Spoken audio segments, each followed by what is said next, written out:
Nggak masuk ya.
Masih sendiri.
Kira 2023 dimulai.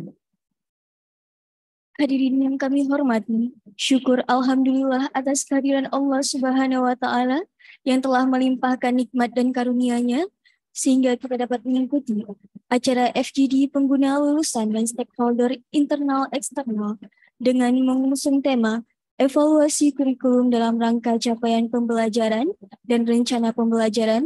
Kemudian tak lupa pula salawat dan salam. Mari sama-sama kita sanjung sejikan ke pangkuan Nabi besar Muhammad Sallallahu Alaihi Wasallam beserta sahabat dan al beliau. Untuk memberkati acara kita pada hari ini, marilah kita dengarkan lantunan ayat suci Al-Quran yang akan dilantunkan oleh Saudara Maulana. Kepada saudara, disilakan. Hadirin yang kami hormati, dalam Al-Quran surah Al-Baqarah dikatakan bahwa dan apabila dibacakan Al-Quran, maka dengarkanlah dan diamlah agar kamu mendapatkan manfaat.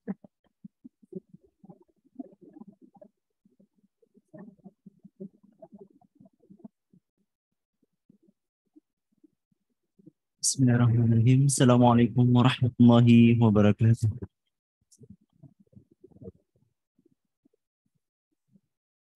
أعوذ بالله من الشيطان الرجيم.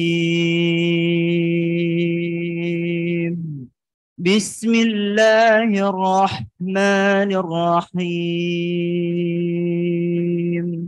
يا أيها النبي لم تحرم ما أحل الله لك تبتغي مرضات أزواجك والله غفور رحيم.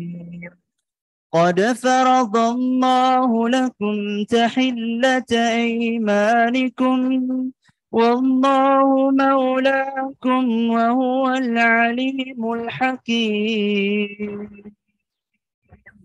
وإذ أسر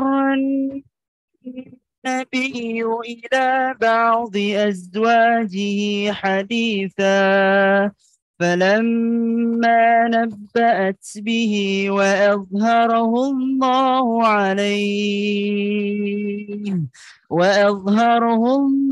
عليه عرف بعضه وأعرض عن بعض فلما نبأها به قالت من أنبأك هذا قال نبأني العليم الخبير.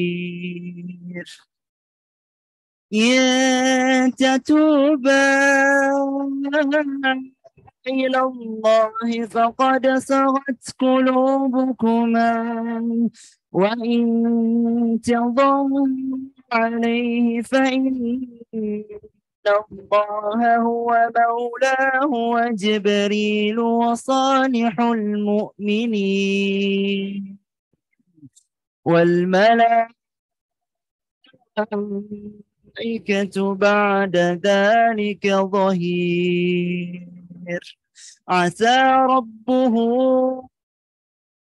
إن طلقكن أن يبدله أزواجا أزواجا خيرا منكن مسلمات مؤمنات قانتات تائبات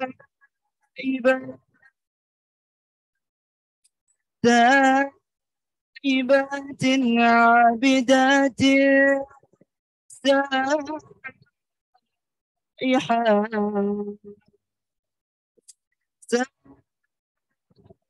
سائحات ثيبات وأبكارا يا أيها الذين آمنوا قوا أنفسكم وأهليكم نارا وقودها الناس والحجارة عليها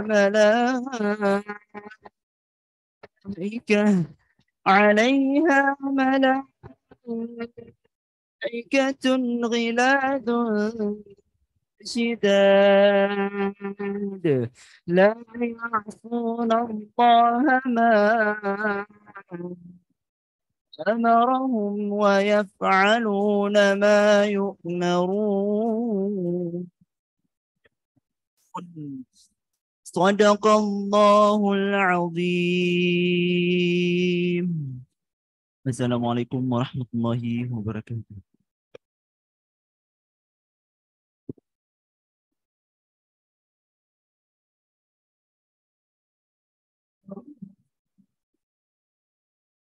Maha suci Allah atas segala firman. Hadirin yang kami hormati, untuk mengawali acara kita pada hari ini, marilah sama-sama kita menyanyikan lagu kebangsaan Indonesia Raya. Hadirin dipersilahkan untuk berdiri.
Lanjutkan dengan menyanyikan himne Universitas Syah Kuala.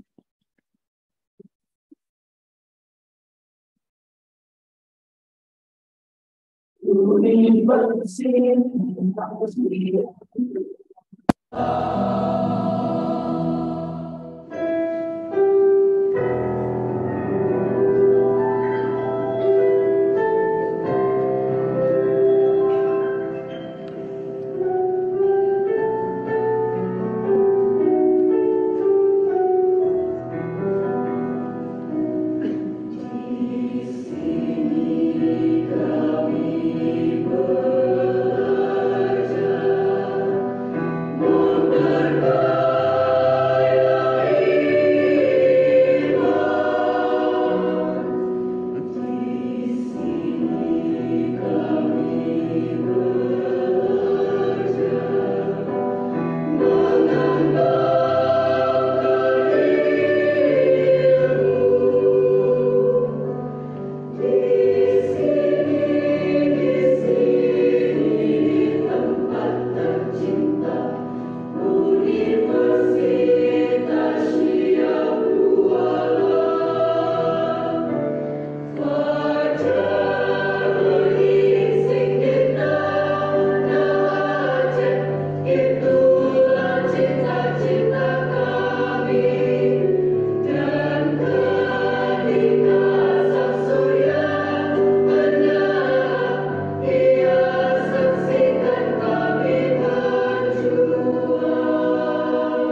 hadirin dipersilahkan untuk duduk kembali.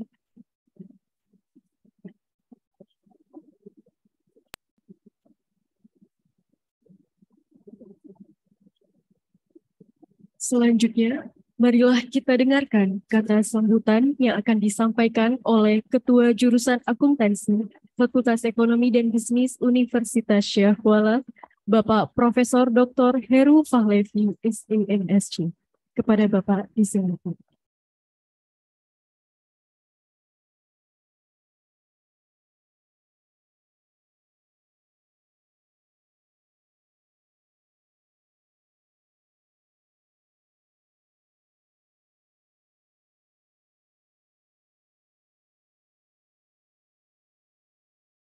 Bismillahirrahmanirrahim. Assalamualaikum warahmatullahi wabarakatuh.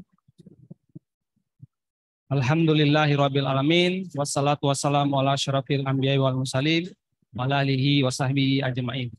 Alhamdulillah, segala puji bagi Allah, Tuhan semesta alam yang sudah memberikan kita kesempatan, kenikmatan, kesehatan sehingga kita bisa dapat berkumpul di ruangan ini untuk menyelenggarakan suatu hal yang sangat penting bagi jurusan dan bagi prodi, dan terima kasih bagi Bapak dan Ibu yang sudah hadir.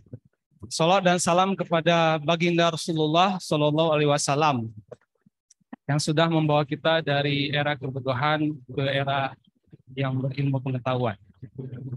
Yang terhormat Bapak Dekan Fakultas Ekonomi dan Bisnis, Profesor Dr. Faisal, yang kami hormati Ketua Ikatan Alumni Akuntansi, Dr. Randus Aminullah Gusman AKMM, yang kami hormati para pimpinan lembaga dan perwakilan yang sudah hadir, sudah memberikan kesempatan, waktu, sehingga bisa datang ke sini. Yang kami hormati Profesor baru kita, Profesor Mirna Indriani, Ketua Jurusan Senior Bapak Dr. Nadir Syah, kemudian Ketua Prodi Dr. Riha yang sudah bekerja hampir 2 bulan dengan timnya sangat serius sehingga kita bisa hadir di sini. Kemudian juga dari pemerintah daerah, dari OJK, dari Kadin, dari Inspektorat yang sudah hadir baik dari langsung dari ruangan ini maupun dari dunia maya. Juga yang kita banggakan para alumni prodi akuntansi yang sudah menyebar. Ada Muhammad Ikhlas yang sekarang di Singapura, kemudian juga ada Intan yang sekarang sudah menempuh S3, kemudian juga ada Mahmud yang sekarang bekerja di Exxon di Hungaria, sekarang jam 6 pagi ya di Hungaria. Kemudian juga ada beberapa alumni kita, Ilshot dan sebagainya yang sangat senang bisa hadir walaupun tidak langsung di sini. Kemudian saya lupa ini, mohon maaf, Dr. Sofia yang sudah hadir, yang dari dulu tetap berkomitmen membantu kita dalam memperbaiki jurusan dan prodi. Kemudian Bapak dan Ibu peserta yang sudah hadir, tidak bisa saya sebutkan namanya satu persatu. Terima kasih banyak. Kita memasuki era di mana gelar tidak menjamin kompetensi, kelulusan tidak menjamin kesiapan berkarya, akreditasi tidak menjamin mutu. Nadiem Makarim, Desember 2019. Pak Menteri sudah menggarisbawahi bahwasanya tantangan yang akan dihadapi oleh prodi dan juga jurusan akan semakin besar. Kita dituntut untuk memastikan adik-adik kita, adik-adik lulusan kita, mahasiswa itu unggul secara gelar dan juga kompetensi. Alhamdulillah prodi akuntansi S1 sudah unggul. Pertanyaan selanjutnya, terus mau ngapain ya? Nah, kita sudah sepakat di jurusan dan prodi. Yang kita akan fokus sekarang adalah mahasiswa, kualitas.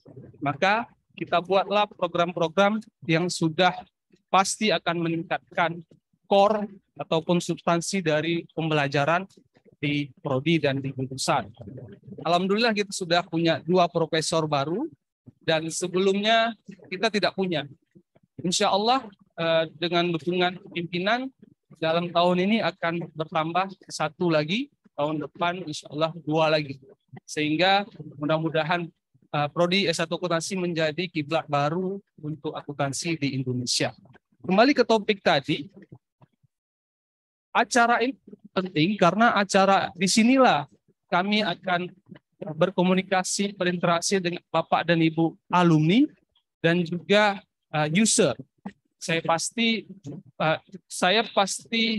tahu pasti Bapak dan Ibu sudah berinteraksi dengan lulusan kami dan sudah melihat apa yang kurang dan apa yang unggul. Maka hari ini kita coba diskusikan, hasilnya akan kita bawa dalam perubahan kurikulum.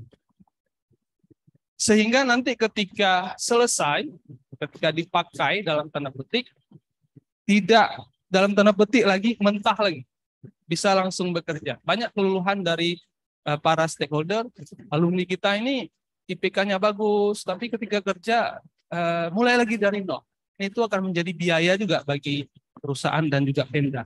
Nah, dengan acara ini kita berharap biaya itu bisa berkurang. Karena dari kampus kita sudah lakukan perubahan sehingga potensinya bisa dapat ketika bekerja. Kemudian yang kedua, sebagai bagian dari akreditasi internasional yang akan kita ajukan segera, acara FG ini sangat penting karena menunjukkan bahwasanya kita membuat perencanaan yang baik. Kita mendapatkan hasil evaluasi dari Bapak dan Ibu user dan alumni, kemudian kita masukkan ke dalam proses pembelajaran sehingga mudah-mudahan nanti hasilnya bisa kelihatan. Nah, ini adalah bagian dari hal yang harus kita dahulukan dalam menjaga akreditasi kita ke depan. Nah, 2 hal ini akan menjamin peningkatan kualitas di pembelajaran, di proses pembelajaran di Prodi, dan mudah-mudahan kita bisa lihat hasilnya nanti 3-4 tahun ke depan, lulusan kita sudah dipakai, banyak dipakai tidak hanya di Aceh, di Sumatera, bahkan di luar negeri. Sekali lagi, terima kasih. Bu, kami sangat bahagia, yang alumni mungkin sekalian reuni, lihat kampus, lihat kantin, dan sebagainya. Semoga acara kita ini berjalan dengan lancar. Terima kasih. Assalamualaikum warahmatullahi wabarakatuh.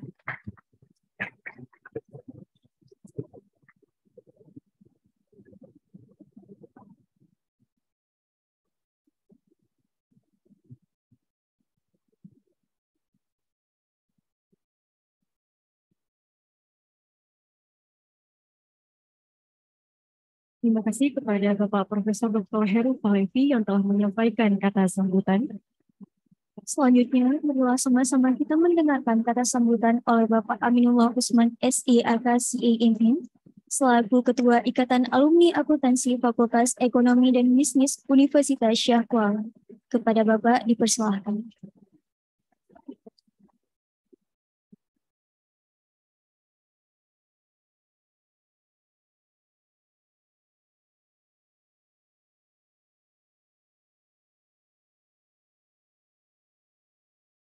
Bismillahirrahmanirrahim. Assalamualaikum warahmatullahi wabarakatuh.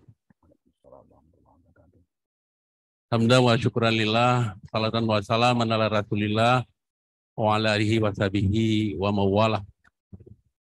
Yang kita banggakan bersama, kita hormati Bapak Dekan Fakultas Ekonomi dan Bisnis, USK, Bapak Profesor Dr.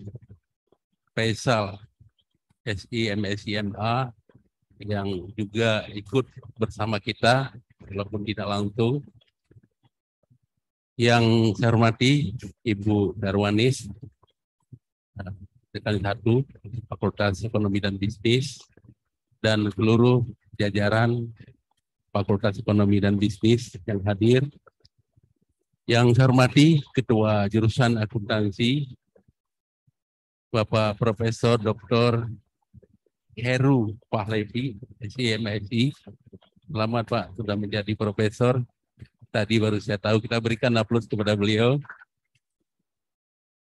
Yang saya hormati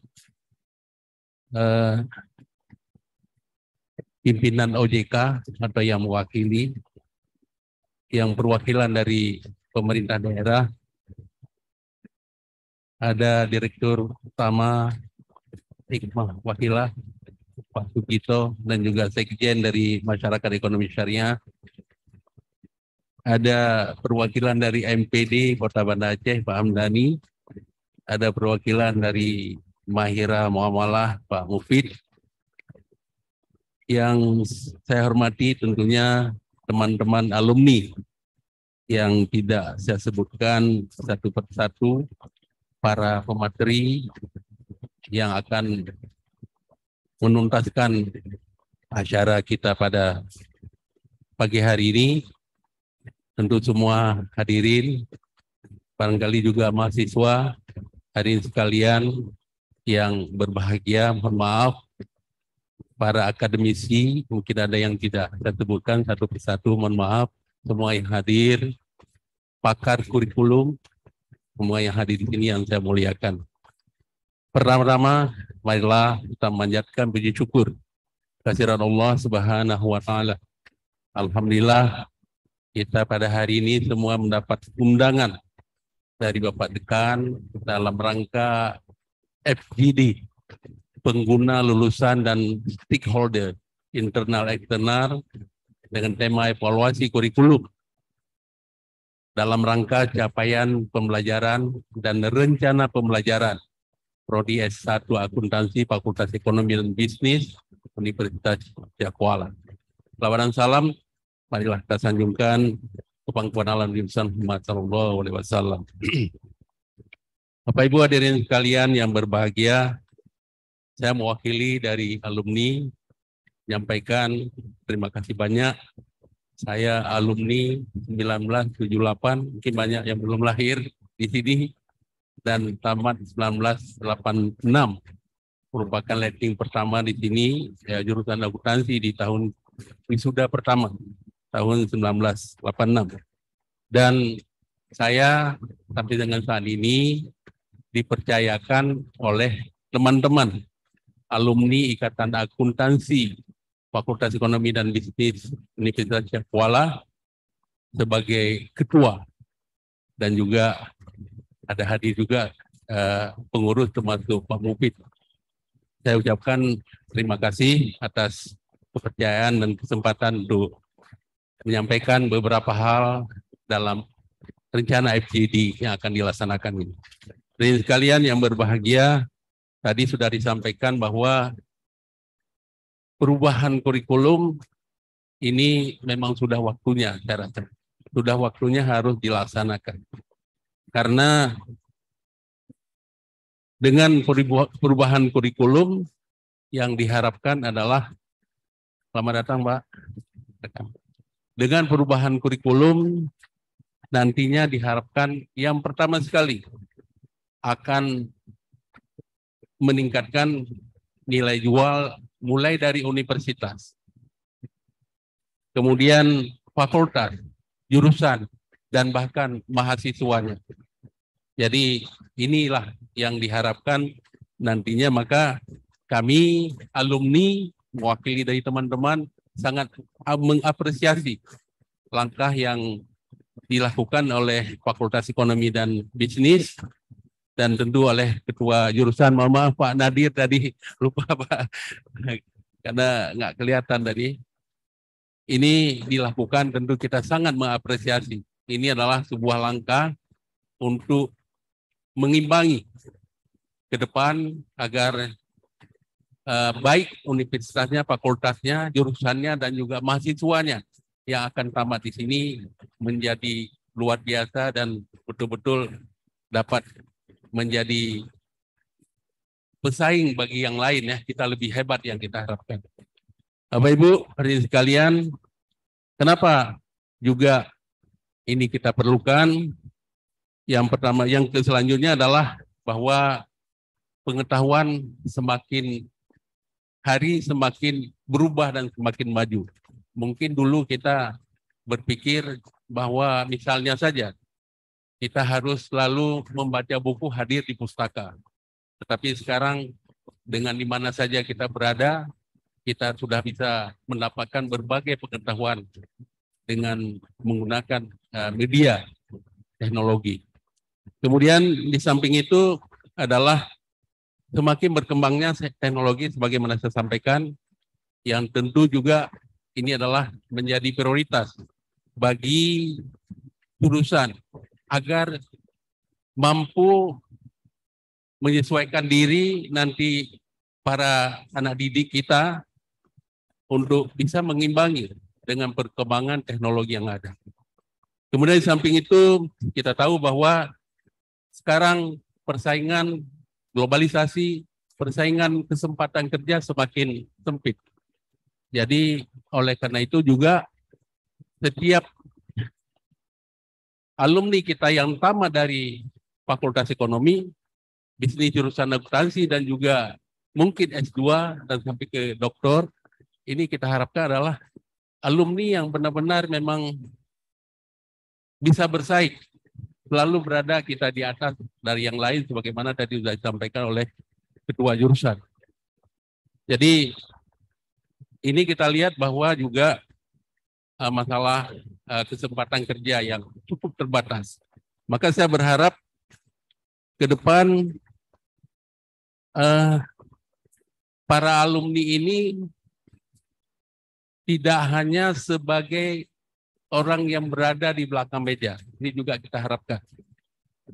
Jadi selama ini kita mungkin termasuk saya dulu sebagai alumni jurusan akuntansi, saya berpikir kita selalu harus mengerjakan pembukuan ataupun yang dibutuhkan informasi oleh pimpinan. Sekarang jurusan tidak boleh lagi berpikir seperti itu. Kita harus jauh berpikir ke depan bahwa kita punya di dalam kurikulum kita itu bagaimana jurusan-jurusan anak tamatan jurusan akuntansi ini mampu dan berpengetahuan tentang leadership. Jadi sehingga kalau suatu saat dipercayakan sebagai pimpinan juga mereka mampu.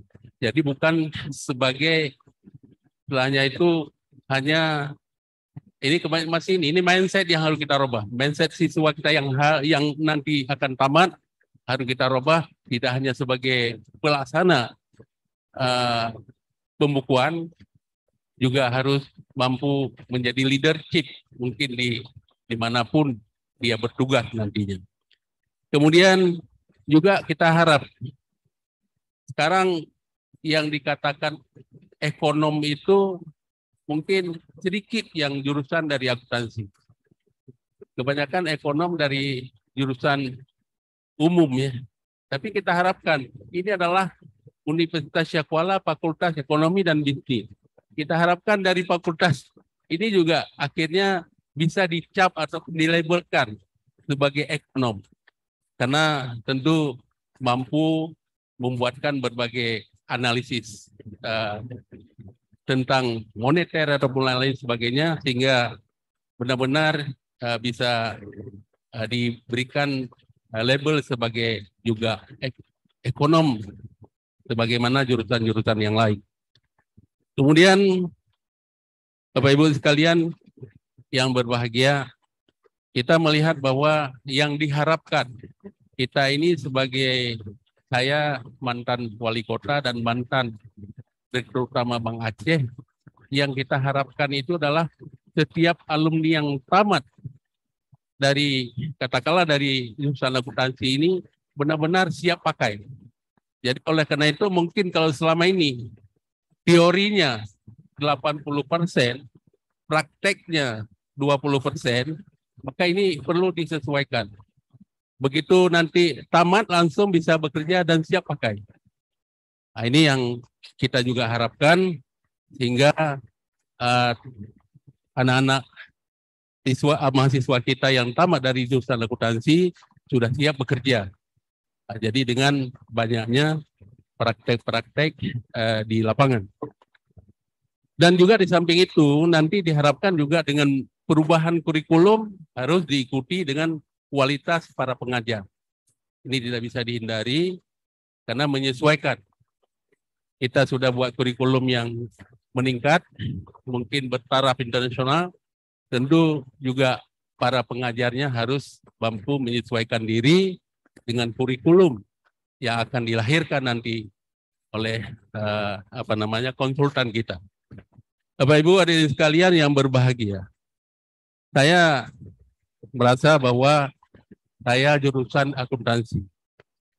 Yang dulu, saya ulangi lagi, yang dulu saya berpikir bahwa saya hanya sebagai pembukuan pada Bank Aceh. Tetapi alhamdulillah, setelah saya bekerja 15 tahun, 10 tahun, saya bisa menjadi Direktur Utama Bank Aceh ataupun BPD Aceh pada saat itu. Dan alhamdulillah kita juga bisa berbagi, bisa memberikan kontribusi yang begitu besar untuk kemajuan daripada Bank Aceh. Tahun 2000 dengan asetnya hanya 660 miliar, kemudian pada saat kami mengakhiri masa jabatan, sudah aset Bank Aceh sudah mencapai 13 triliun rupiah. Kemudian alhamdulillah juga saya masuk ke ranah politik di tahun 2017. Ini perlu kita sampaikan karena ini alumni. Jadi yang nggak perlu khawatir.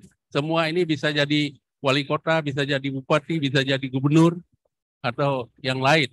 Ya, kalau kita sungguh-sungguh, kita kerja keras.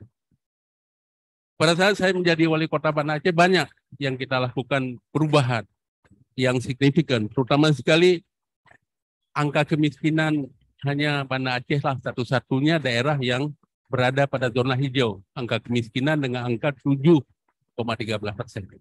Dan kemudian indeks pembangunan manusia itu mencapai 85,71% dan terbaik nomor 2 Indonesia dari 514 kabupaten kota.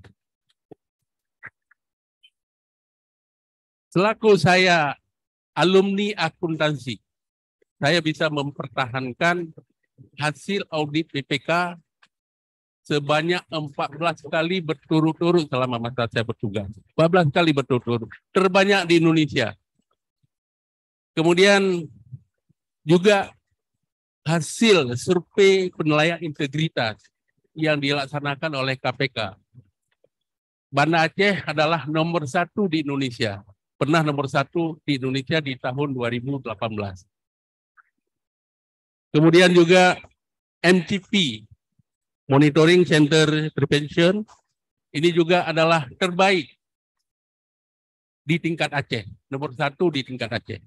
Jadi ini adalah hal-hal yang kita lakukan sesuai ilmu kita yang bermanfaat bagi tempat kita bekerja. Bapak Ibu hadirin sekalian yang berbahagia, maka di samping itu juga kita berharap situasi khususnya ya, ini kita situasi Aceh juga, ini kita bagaimana kondisi Aceh saat ini yang angka kemiskinannya cukup besar, yaitu mencapai 14,75%. Jurusan kita ini harus tanggap, harus juga memberikan ide dan saran bagaimana menurunkan ataupun mengeluarkan dari belenggu kemiskinan dari rakyat Aceh ini. Jadi Ibu Dekan, saya mohon maaf, memang saat ini juga sebagai saya yang tamatan dari jurusan akuntansi, saya confident. Insya Allah saya sedang berjuang kayak ombak, juga akan mencalonkan sebagai Gubernur Aceh untuk masa yang akan datang. Karena apa? Karena saya melihat bahwa Aceh ke depan itu harus dibangun secara ekonomi. Aceh apapun bentuknya, angka kemiskinannya harus kita turunkan. Yang sekarang tertinggi di Sumatera, 14,75%. Indonesia 9,54%. Dan Banda Aceh sendiri 7,13%. Belum lagi pertumbuhan ekonomi yang cukup rendah. Jadi oleh karena itu kita berharap melalui FGD ini betul-betul akan membawa nuansa baru dan akan menjadi pedoman bagi pembelajaran, baik bagi pengajar maupun bagi yang kita didik, agar kualitas Universitas kita Cakrawala, Fakultas Ekonomi Bisnis, dan jurusan akuntansi khususnya betul-betul mendapatkan kualitas yang berlabel internasional. Demikianlah yang dapat saya sampaikan. Mohon maaf lebih dan kurang. Wabillahi taufik wa hidayah. Wassalamualaikum warahmatullahi wabarakatuh.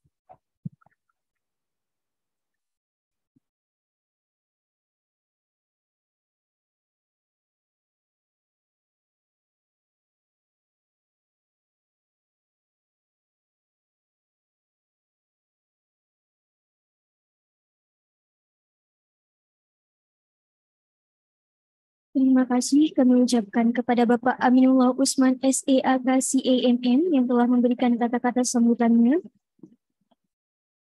Selanjutnya, kita akan menyaksikan kata sambutan sekaligus pembukaan acara oleh Dekan Fakultas Ekonomi dan Bisnis Universitas Cakrawala, Bapak Profesor Dr. Faisal SE MSI MA, yang akan dilaksanakan secara online.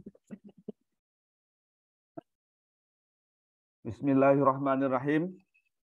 Assalamualaikum warahmatullahi wabarakatuh. Alhamdulillahirabbil alamin. Wassalatu wassalamu ala asrafil anbiya wa mursalin wa ala alihi wa sahbihi ajmain.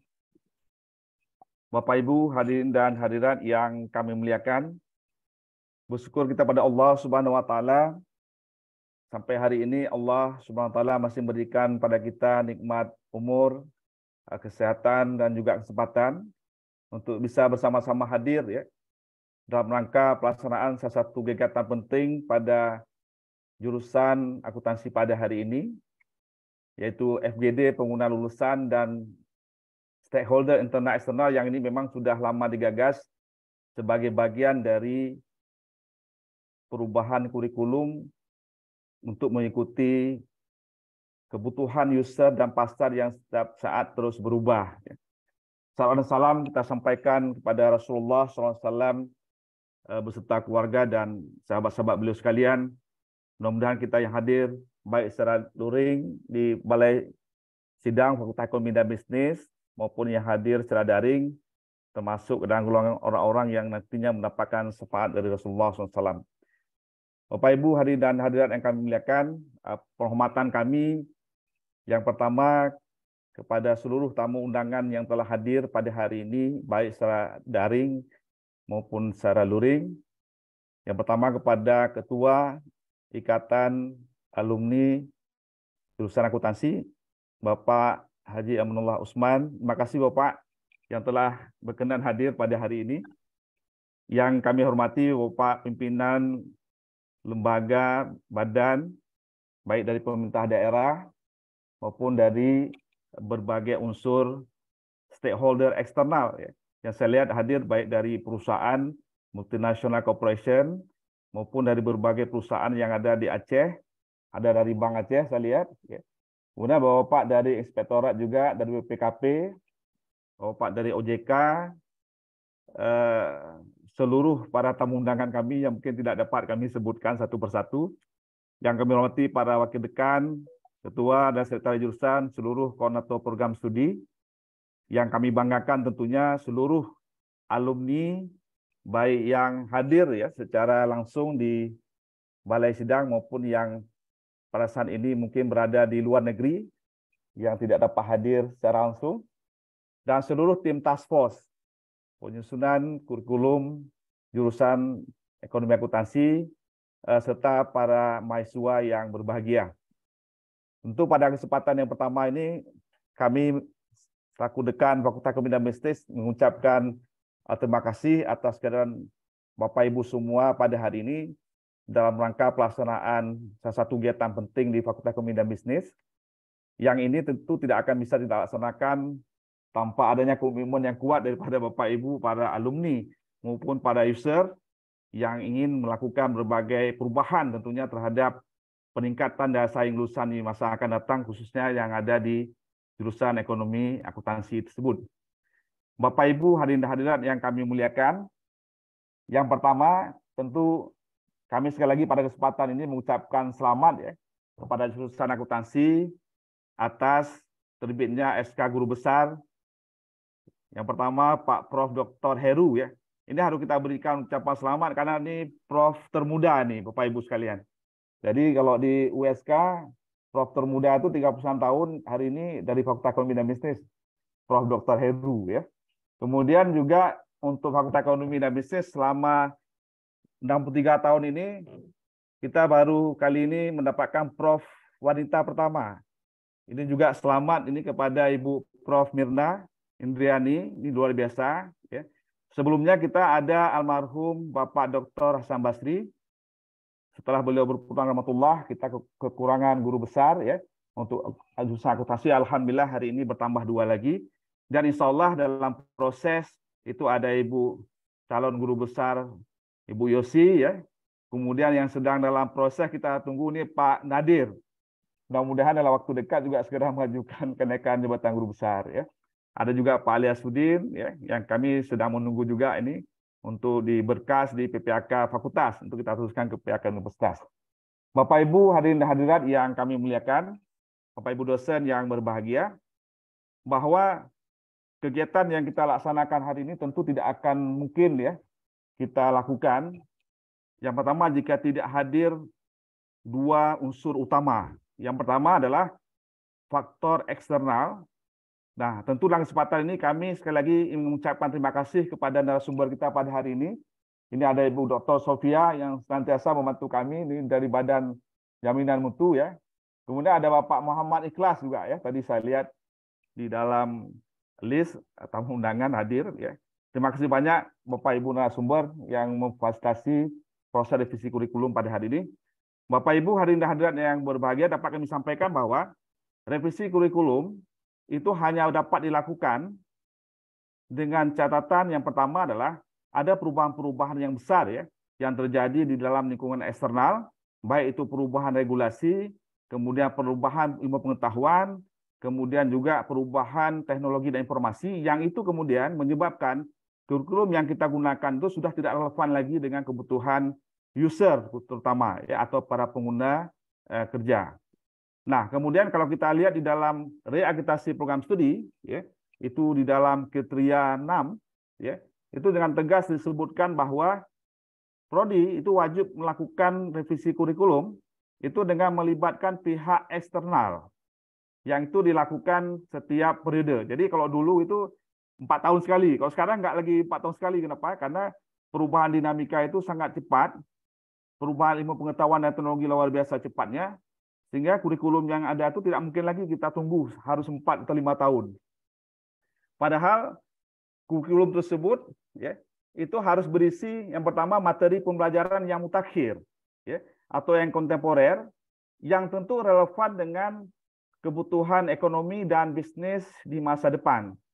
Dan juga harus memiliki perspektif global, tentu harus sesuai dengan visi, misi, tujuan, dan strategi dari fakultas yang sudah kita desain di dalam rencana strategi fakultas yang tadi mungkin Bapak Ibu juga sudah mendengarnya.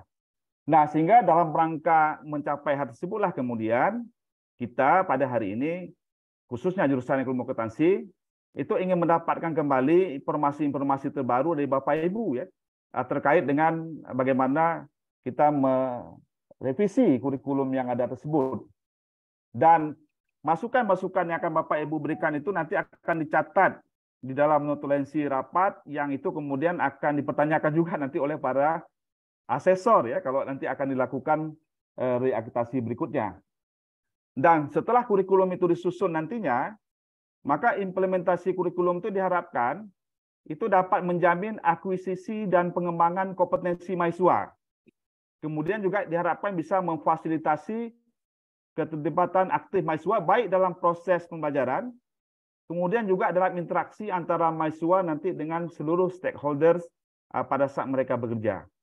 Nah, sehingga kemudian tujuan dasar daripada revisi kurikulum adalah meningkatkan daya saing lulusan, kemudian memperpendek masa studi, ya, kemudian memperpendek masa untuk mendapatkan pekerjaan pertama, dan yang paling penting lagi adalah ada kesesuaian antara profil lulusan dengan pekerjaan dari para lulusan khususnya program studi akuntansi nantinya. Nah, ini yang kita harapkan memang bisa terjadi ya di dalam proses revisi kurikulum tersebut. Nah, sehingga kemudian nanti di dalam proses revisi kurikulum ini kami sangat mengharapkan masukan dari Bapak Ibu semuanya.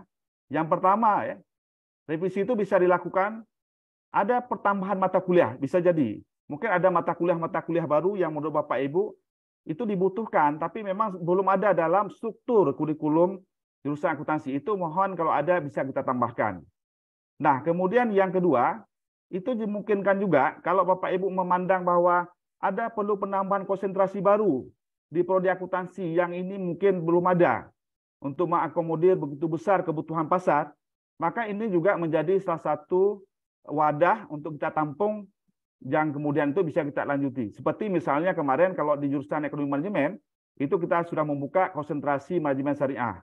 Dan ini juga dimungkinkan kalau nanti di jurusan akuntansi akan dibuka misalnya konsentrasi akuntansi syariah. Itu dimungkinkan. Nah, pada hari ini di tingkat fakultas, karena kita sudah PTMBH, ya, maka kita juga memungkinkan melakukan transformasi perubahan yang besar. Misalnya membuka atau menutup prodi yang dianggap tidak relevan lagi dengan permintaan dunia kerja. Nah, misalnya kami hari ini melihat ada beberapa prodi di level D3 itu yang harus ditransformasi ke S1 terapan. Dan itu dalam proses. Ya. Yang sudah berhasil itu adalah D3 akuntansi perpajakan yang hari ini sudah menjadi S1 terapan akuntansi terapan. Ya. Nah, ini juga mohon nanti Bapak Ibu kalau memang ada masukan-masukan seperti itu, silakan saja diberikan, karena Bapak Rektor juga mengharapkan ke depan USK itu membuka prodi-prodi yang memang sesuai dan relevan dengan kebutuhan dunia kerja. Jadi tidak seperti yang kita lakukan di masa-masa lalu, kita memproduksi sebanyak-banyaknya lulusan, tapi kemudian lulusan kita tidak bisa beradaptasi dengan kebutuhan dunia kerja. Jadi perubahan-perubahan itu kita lakukan baik dari sisi tata kelolanya, kemudian juga dari sisi penguatan kurikulum. Bapak Ibu hadirin dan hadirat yang kami muliakan, tentu harapan kami hari ini ya dari hasil ya revisi kurikulum ini, yang pertama bisa jadi nanti akan ada tambahan mata kuliah baru atau akan ada tambahan konsentrasi baru ya, atau akan ada perubahan di dalam metode pembelajaran. Misalnya selama ini yang kita gunakan itu adalah case method dan project based. Mungkin nanti ada metode-metode pembelajaran baru, silakan Bapak Ibu nanti sampaikan. Ya. Karena perubahan dunia digital hari ini dari era revolusi 4.0 ke 5.0 tentu akan berubah itu semua. Metode pembelajaran juga boleh Bapak Ibu sarankan. Nah, kemudian yang lain juga nanti yang dapat kita lakukan adalah pada saat kita sudah menentukan profil lulusan, kalau boleh Bapak Ibu ya, saya kalau membaca profil lulusan akuntansi itu sepertinya ada yang perlu dirubah juga itu kalau kita lihat ya. Selama ini misalnya saya lihat beberapa profil lulusan yang ada ya. Misalnya ya, itu menjadi pemeriksa laporan keuangan ya. Kemudian analis keuangan. Kemudian asisten peneliti atau asisten akuntan pendidik. Kemudian entrepreneur dan manajer. Nah, mungkin nanti ada bidang baru yang profil lulusan itu dibutuhkan, seperti yang disampaikan tadi oleh Pak Aminullah ya, bahwasannya memang jurusan akuntansi itu bisa berkiprah di mana saja. Nah, bisa saja itu menjadi profil lulusan baru jurusan akuntansi, tetapi untuk bisa menjawab profil itu harus ada perubahan tambahan mata kuliah baru. Maka nanti dari hasil revisi kurikulum ini, itu nanti harus ada juga yang namanya mapping profil dengan CPL-nya, capaian pembelajarannya. Nah, sehingga kemudian pada saat nanti kurikulum ini kita update kembali, tentu dengan arahan narasumber kita di sini, ada Ibu Dr. Sofia, ya. Kemudian juga nanti ada beberapa tim narasumber yang lain. Nah, ini kemudian hasil FGD ini nanti akan kita sampaikan kembali ya, dalam SK revisi kurikulum yang akan datang. Jadi kita sudah 2 kali melakukan revisi kurikulum. Yang pertama adalah menampung perubahan kerangka kualifikasi nasional Indonesia KKNI. Kemudian kemarin kita mengadopsi program MBKM-nya dari kementerian. Dan hari ini mudah-mudahan kalau ada yang berinformasi baru, maka kemudian kita akan melakukan revisi yang ketiga. Nah, tentu kami sekali lagi dari jajaran pimpinan berharap bahwa revisi kurikulum pada hari ini akan menjadikan lulusan program studi akuntansi itu dapat mencapai sasaran yang diinginkan. Nah, untuk tingkat peningkatan kinerja lulusan sendiri sudah kita lakukan di tingkat fakultas, misalnya untuk peningkatan sertifikasi lulusan, yang ini sudah bekerjasama nanti dengan berbagai lembaga lainnya, dan kita programkan terus Bapak Ibu, karena ini menjadi bagian dari komitmen kita ya untuk meningkatkan daya saing lulusan di masa yang akan datang. Bapak Ibu hadirin hadirat yang kami muliakan, mungkin karena mengingat waktu ya, saya sebenarnya sangat berkeinginan untuk hadir langsung, tapi memang pada hari ini masih ada kegiatan yang tidak dapat kami tinggalkan.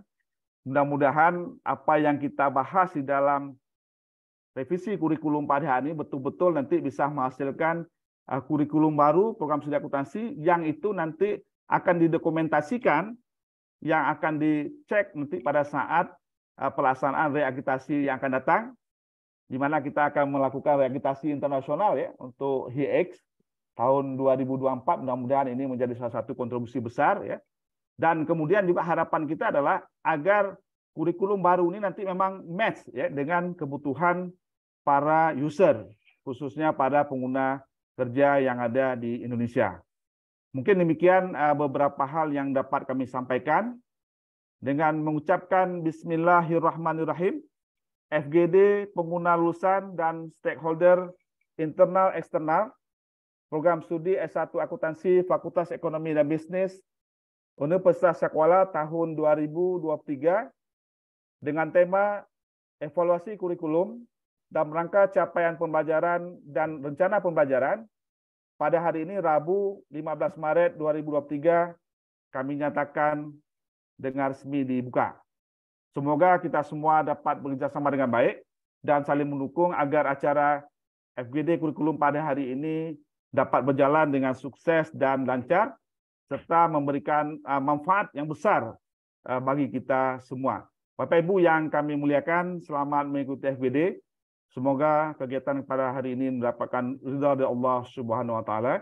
Demikian kata sambutan dari kami. Mohon maaf apabila ada hal yang tidak berkenan. Terima kasih sekali lagi atas perhatiannya. Hadanallahu wa iyyakum ajma'in.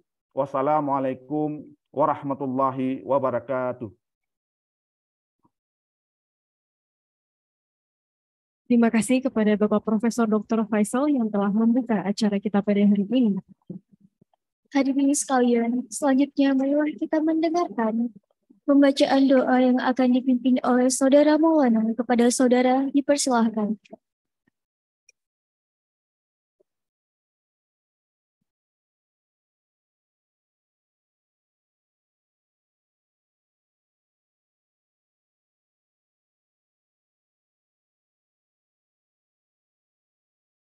Bismillahirrahmanirrahim. Assalamualaikum warahmatullahi wabarakatuh. أعوذ بالله من الشيطان الرجيم. بسم الله الرحمن الرحيم. الحمد لله رب العالمين، والصلاة والسلام على أشرف الأنبياء والمرسلين وعلى آله وصحبه أجمعين. اللهم قسم لنا من خشيتك ما تهول به بيننا وبين معصيك، ومن طاعتك ما تبلغنا به جنتك، ومن اليقين ما تهون علينا مصائب الدنيا. اللهم متعنا بأسماعنا وأبصارنا وقوتنا ما أحييتنا، واجعله الوارث منا، واجعل ثأرنا على من ظلمنا، وانصرنا على من عادنا، ولا تجعل الدنيا أكبر همنا ولا مبلغ علمنا، ولا تسلط علينا من لا يرحمنا. سبحانك اللهم وبحمدك أشهد أن لا إله إلا أنت أستغفرك وأتوب إليك. ربنا آتنا في الدنيا حسنة وفي الآخرة حسنة وقنا عذاب النار. سبحان ربك رب العزة عما يصفون وسلام على المرسلين والحمد لله رب العالمين. السلام عليكم ورحمة الله وبركاته.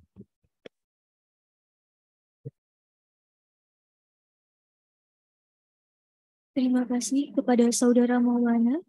Dengan berakhirnya pembacaan doa tadi, maka berakhir pula rangkaian acara pembuka kita pada hari ini.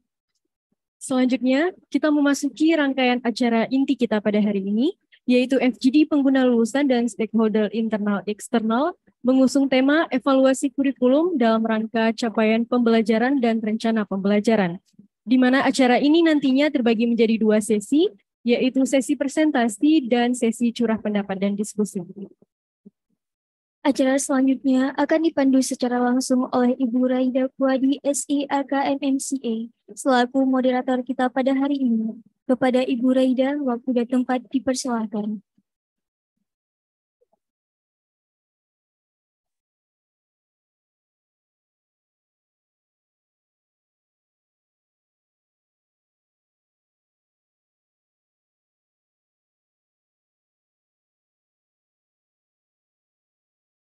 Bismillahirrahmanirrahim. Assalamualaikum warahmatullahi wabarakatuh. Bapak Ibu, para alumni dan pengguna lulusan sekalian. Tak ada kata yang selain puji syukur kehadirat Allah Subhanahu wa taala serta selawat dan salam kepada Rasulullah sallallahu alaihi wasallam. Kita berada di sini di Fakultas Ekonomi, tepatnya di Universitas Syekh Kuala. Tanpa kita sadari, 64 tahun lalu, tepatnya 2 September 1959, lahir Fakultas Ekonomi yang merupakan cikal bakal lahirnya Universitas Syekh Kuala, yang secara resmi dikukuhkan dengan SK Presiden RI di tanggal 24 April 1962, dan hingga sekarang USK memiliki 12 fakultas. Kepemimpinan Dekan Fakultas Ekonomi dan Bisnis sejak 1959 dimulai oleh Bapak Dr. Teguh Iskandar, dilanjutkan Bapak Majid Ibrahim, Bapak Ibrahim Hasan, Bapak Dr. Andes Teguh Rishad, dan seterusnya, sejumlah, dan sampai sekarang dipimpin oleh dekan yang ke-14, yaitu Bapak Profesor Dr. Faisal SEMA MSI. Sementara itu, 54 tahun yang lalu, jurusan akuntansi Fakultas Ekonomi di tanggal 3 Januari 1971 lahir, yang diketuai oleh Bapak almarhum Dr. Andes Hasbuh Aziz MS, dan ada 7 ketua jurusan, dan sampai saat ini dipimpin oleh ketua jurusan yang ke-7, yaitu Bapak Profesor Dr. Heru Pahlevi SE MSc. Mohon hadirin sekalian, kepada Bapak dan Bapak-Bapak yang telah mendahului kita hadiahkan Al-Fatihah.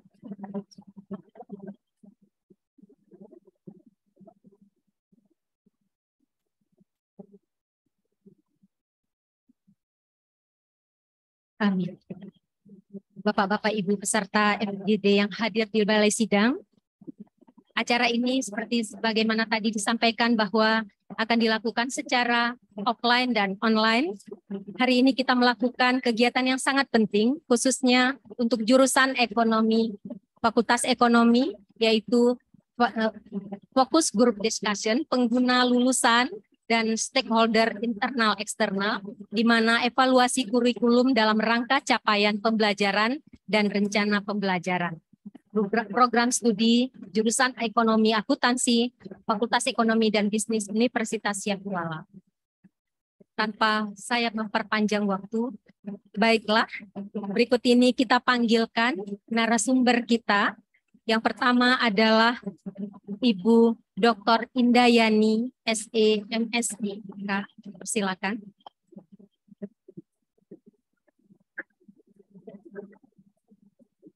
Selanjutnya Ibu Dr. Sofia SSI, MSI, dipersilakan.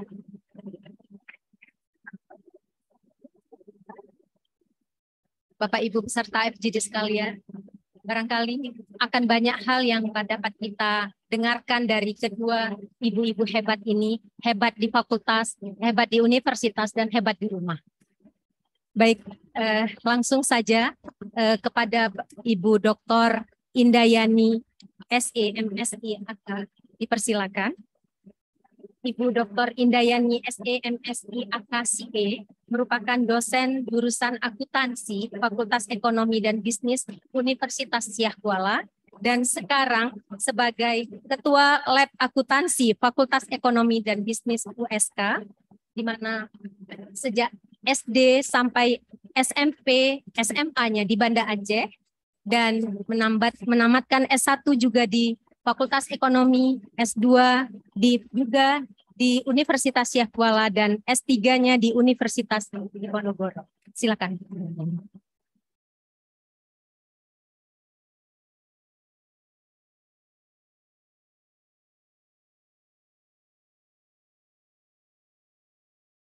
Assalamualaikum warahmatullahi wabarakatuh. Alhamdulillah, ini kita berada pada acara FGD untuk stakeholder eksternal dan internal. Senang sekali saya ucapkan terima kasih pada Pak Dekan, kemudian Pak Tajur, Pak WD1, dan seluruh jajaran yang ada di Fakultas Ekonomi. Kemudian yang kami banggakan dan sangat kami hormati pada hari ini adalah lembaga, berbagai perwakilan, baik industri, lembaga, otoritas, dan lain sebagainya, untuk berhadir pada hari ini untuk melakukan FGD. Saya sebagai Ketua Pelaksana mengucapkan banyak sekali terima kasih sudah meluangkan waktu untuk melakukan FGD pada hari ini. Baik, Bapak Ibu, sebelumnya kami sudah melakukan survei terhadap evaluasi kurikulum dan pengguna lulusan yang sudah kami sebar ke seluruh instansi. Jadi alhamdulillah kami sudah mendapatkan beberapa hasil survei yang sudah kami rangkum untuk kami berikan gambaran apa sih sebenarnya kebutuhan stakeholder internal dan internal terhadap khususnya lulusan akuntansi pada hari ini. Baik, next.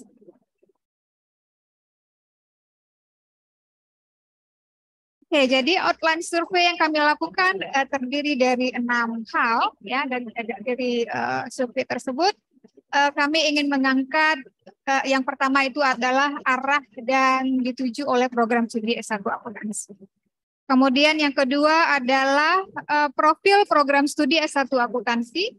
Kemudian yang ketiga adalah terkait dengan apa sih kompetensi lulusan yang dibutuhkan. Kemudian yang keempat adalah bagaimana profil pekerjaan lulusan yang dibutuhkan. Kemudian yang kelima adalah pembelajaran yang harus dipenuhi untuk saat ini. Kemudian yang keenam adalah saran dan masukan tambahan. Next. Baik, jadi hasil survei kami sebanyak 51 responden yang bersedia mengisi, yang semuanya adalah terdiri dari beragam lembaga, mulai dari pemerintah pusat, BUMN, universitas, perusahaan, BUMD, asosiasi, otoritas, kemudian ada lembaga keuangan, ada universitas, ada pemerintah daerah, yang kesemuanya berjumlah 51. Nah, untuk yang survei yang pertama, yaitu dari apa sih arah yang harus dituju oleh program studi S1 akuntansi di mana depan itu, kami sudah mengelompokkan bahwa ada 7 komponen ya, 7 komponen notes ya. Pertama adalah keahlian, soft skill. Kedua, kemudian terkait dengan visi internasional. Yang ketiga adalah teknologi. Yang keempat apa? Kelima, link dengan dunia kerja. Keenam, sesuai kebutuhan kerja. Dan yang ketujuh adalah riset aplikatif dan update materi. Jadi dari arah yang harus dituju oleh program studi akuntansi ini, yang paling mendominasi itu dari responden adalah memang ke teknologi. Yang kedua adalah keahlian dan soft skill. Kemudian yang ketiga adalah sesuai kebutuhan kerja. Nah, next. Kemudian yang kedua terkait dengan profil. Apa sih profil program studi S1 di masa depan yang dibutuhkan oleh responden? Oke, yang paling penting di sini yang pertama adalah kompetensi. Yang kedua adalah berorientasi nasional dan internasional. Yang ketiga keahlian akuntansi dan informasi teknologi. Yang keempat etika dan moral. Oke, next. Nah, dari profil tadi, apa sih kompetensi yang dibutuhkan oleh user saat ini adalah lulusan yang berkualitas dan bersertifikasi, kemudian sebagai penyedia sumber daya manusia yang berkompeten, ya baik dari sektor publik, privat, birokrat, dan entrepreneur. Nah, kemudian diharapkan juga kompetensi punya di keahlian akuntan pendidik, akuntan publik, akuntan pajak, akuntan perusahaan, dan wirausaha. Dan kemudian juga diharapkan sekarang kompetensi kita itu bisa multitasking, gitu ya. Jadi bekerja itu dengan berbagai bidang profesi. Dan yang terakhir untuk kompetensi dibutuhkan kekhususan lokal. Jadi sesuai dengan apa sih yang dibutuhkan oleh daerah kita saat ini. Nah, kemudian yang kedua berorientasi nasional dan internasional. Jadi para pengguna mengharapkan bisa menghasilkan lulusan yang bersaing secara nasional dan internasional. Kemudian juga harapannya terakreditasi internasional. Mudah-mudahan kita akan menuju ke sana karena sekarang kita sudah di posisi unggul, sedang persiapan untuk akreditasi internasional. Baik, kemudian mampu beradaptasi dengan perubahan dunia bisnis, yang ini paling penting saat ini, dan mampu juga melakukan penyesuaian kurikulum secara nasional dan internasional. Nah, sedangkan di keahlian akuntansi dan informasi, nah ini juga menjadi hal kedua yang menjadi perhatian ya di dalam profil juga, menciptakan lulusan yang mampu menyusun laporan keuangan serta berwawasan luas di bidang teknologi informasi, akunting ya, kemudian juga advance in accounting, cloud computing. Jadi memang akuntansi dan teknologi informasi sekarang merupakan sesuatu hal yang sudah harus bersinergi dan tidak bisa dipisahkan. Yang terakhir adalah etika dan moral. Jadi ini juga komponen yang paling penting dilihat oleh loser, bahwa seorang lulusan itu selain dia juga berkompetensi, dia juga punya akhlak, etika, adab, terampil, dan terima. Next.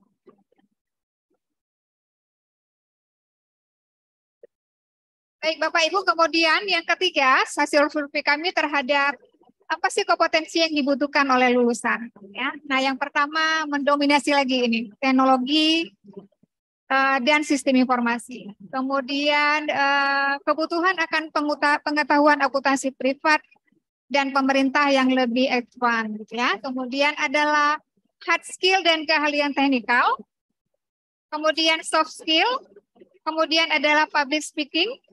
Kemudian moral dan etika. Ya. Next ada program magang pemerintah dan swasta, kemudian kewirausahaan dan kurikulum update. Jadi 3 teratas tadi tetap pertama adalah teknologi, kemudian pengetahuan, kemudian adalah hard skill dan keahlian. Next. Nah, kembali lagi tadi teknologi informasi, apa kompetensinya yang dibutuhkan terkait dengan data analitik for akuntan. Kemudian ada pemrograman akuntansi, kemudian ada artificial intelligence ekonominya.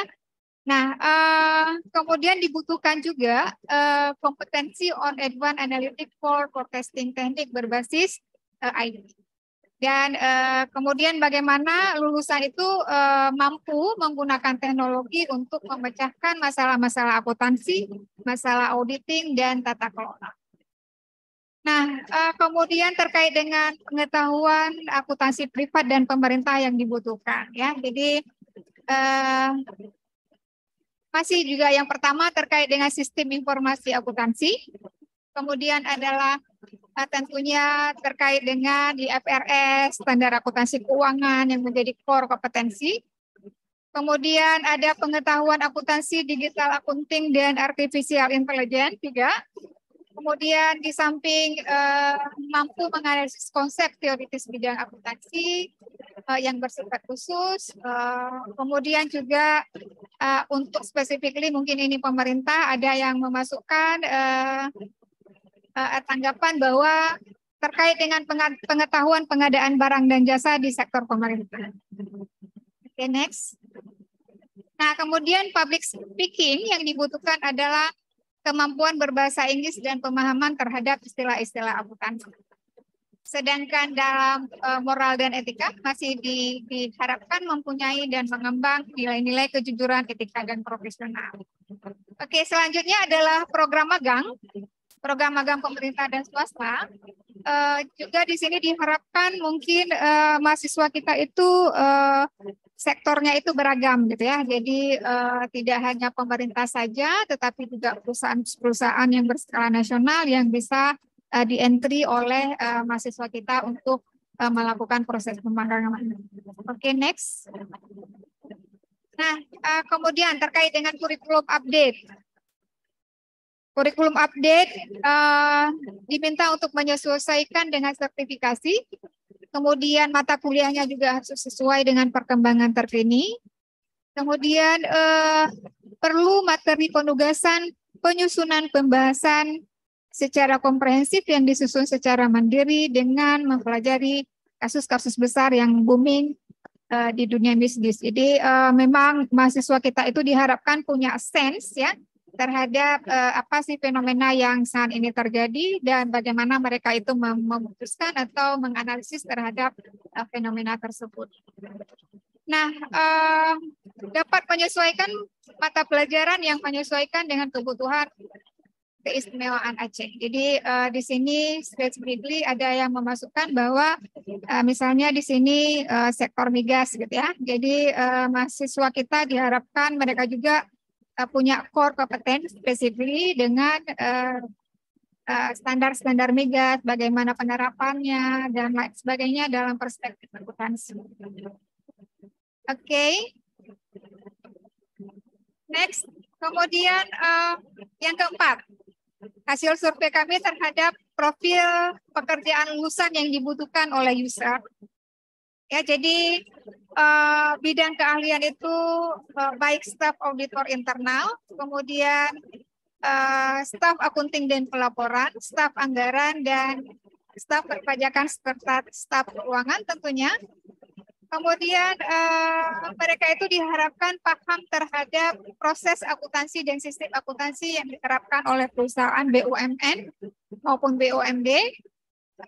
Kemudian terkait juga dengan perencanaan keuangan, financial advisor, konsultan keuangan, dan yang juga menjadi core dari hasil survei ini adalah ilmu accounting berbasis aplikasi, ya, kemudian auditor berbasis IT, dan programmer akuntansi.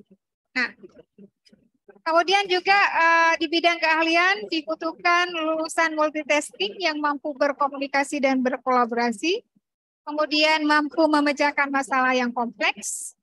Nah, specifically mungkin untuk sektor publik, bagaimana manajemen risiko sektor publik, ya. Kemudian efektivitas pengendalian korupsi dan kapabilitas APIP, ya. Nah, kemudian juga terkait dengan analis riset pasar yang dibutuhkan saat ini. Konsultan ekonomi, aktuaris syariah, ya, analis kredit, reporter bisnis, developer sistem informasi akuntansi, kemudian juga mampu menguasai ekonomi syariah. Nah, untuk kompetensinya diharapkan lulusan kita dapatlah mencapai bidang sertifikasi seperti CPA, CPMA, dan lainnya, kemudian ada brevet pajak. Sedangkan untuk moral dan etika, sama seperti yang sebelumnya, terhadap nilai-nilai kejujuran dan etika. Oke, next, Kamal. Nah, untuk yang proses pembelajaran yang harus dipenuhi, jadi kami merekap beberapa, ya. Jadi mulai dari apa sih pembelajaran yang memang harus di-up-to-date terkait dengan akuntansi sektor publik, kemudian perpajakan. Nah, yang paling juga mendominasi adalah SIA, komputerisasi, pemrograman statistik dan analisis data. Ya. Kemudian audit, ada karakteristik building, ada akuntansi dan industri tertentu. Kemudian sertifikasi kompetensi, ada manajemen keuangan, akuntansi syariah, akuntansi keuangan, manajemen risiko, kewirausahaan, magang dan praktik, serta project business dan progress business. Oke, next, Gamal. Nah, terkait dengan akuntansi sektor publik, pembelajaran yang harus dipenuhi oleh prodi, ya, terkait dengan pertama manajemen strategi komunikasi kedinasan, ini spesifik sekali ya. Kemudian ada sistem akuntansi sektor publik, manajemen risiko sektor publik, ya. Kemudian pengadaan barang dan jasa. Kemudian ada juga sistem akuntansi instansi pemerintah daerah. Kemudian ada mata kuliah jaminan sosial sebagai alat instrumen pemerintah negara. Mungkin ini Ibu WD 1 yang konsentrasi sektor publik, Bu WD 1. Nah, kemudian akuntansi manajemen dan perpajakan, apa sih pembelajaran yang perlu di-up-to-date? Adalah manajemen portofolio, kemudian supply chain spesialis, ada practical managerial accounting, kemudian manajemen risiko, kemudian budgeting entitas bisnis besar dan perilaku totalitas saham, akuntansi anggaran, kemudian current issue di bidang perpajakan, pajak berbasis IT, dan perpajakan menengah. Nah, yang SIA yang mendominasi 27, apa yang harus diupdate? Software SAP atau lainnya yang dipakai oleh perusahaan berskala nasional maupun internasional. Diharapkan mahasiswa kita bisa menguasai ini. Kemudian digital accounting information, kemudian finansial, teknologi, big data analysis, ya, dan semua mata kuliah yang berbasis IT atau lab, baik akuntansi keuangan, akuntansi biaya, audit, pajak, dan lain-lain. Kemudian juga terkait bagaimana sih digital accounting and auditing, masih juga berbasis IT. Kemudian data analytics and professional communication, artificial intelligence, dan cloud computing. Baik, kemudian ada practical managerial accounting juga yang harus dipadu-padankan dengan sistem informasi akuntansi. Oke, next, Kamal. Nah, terkait dengan akuntansi keuangan dan industri tertentu, ya. Jadi ada yang mengharapkan adanya analisis keuangan dan akuntansi yang harus terkait dengan financial analysis, financial teknologi, kemudian terkait dengan updating regulasi accounting, kemudian terkait dengan juga advance in accounting, ya, dan adanya manajemen keuangan dan pemrograman keuangan dan akuntansi. Kemudian dibutuhkan juga teknik pengambilan keputusan, teknik penyajian informasi keuangan, yang mata kuliah juga berbasis IT dan semuanya lab, ya. Yang spesifik di sini ada yang menyebutkan akuntansi perkembangan, akuntansi aset biologis, dan akuntansi migas atau PSG accounting, ya. Jadi ini memang keuangan yang dibutuhkan dari hasil software. Nah, untuk magang praktiknya, ya,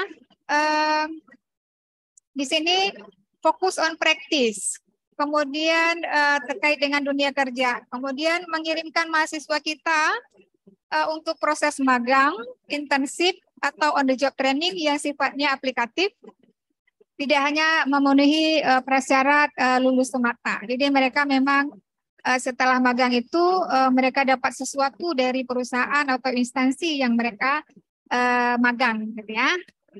Baik, selain itu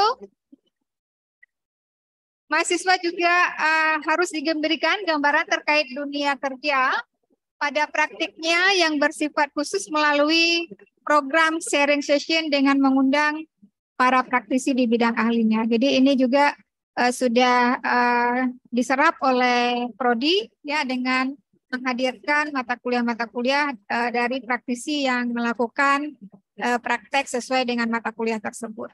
Kemudian pengenalan lapangan pekerjaan yang harus dilakukan oleh mahasiswa baik dalam proses intensif maupun pemagangan, serta mahasiswa itu diberi kebebasan untuk memilih organisasi yang mereka minati untuk bekerja di masa depan. Oke, next Gamal. Nah, apa kemudian dari akuntansi syariah yang ingin dilihat adalah akuntansi keuangan syariah yang kekinian. Ya. Kemudian akuntansi dalam Islam itu bukan hanya mengejar profit, gitu ya. Kemudian ada akuntansi perbankan syariah, kemudian adanya teori baru tentang pengembangan pembiayaan syariah, misalnya tentang pinjaman sesuai syariah, kartu pembiayaan syariah dan lain sebagainya. Jadi mungkin di sini spesifiknya adalah terkait dengan perbankan syariah, ya. Dan ada kewirausahaan yang juga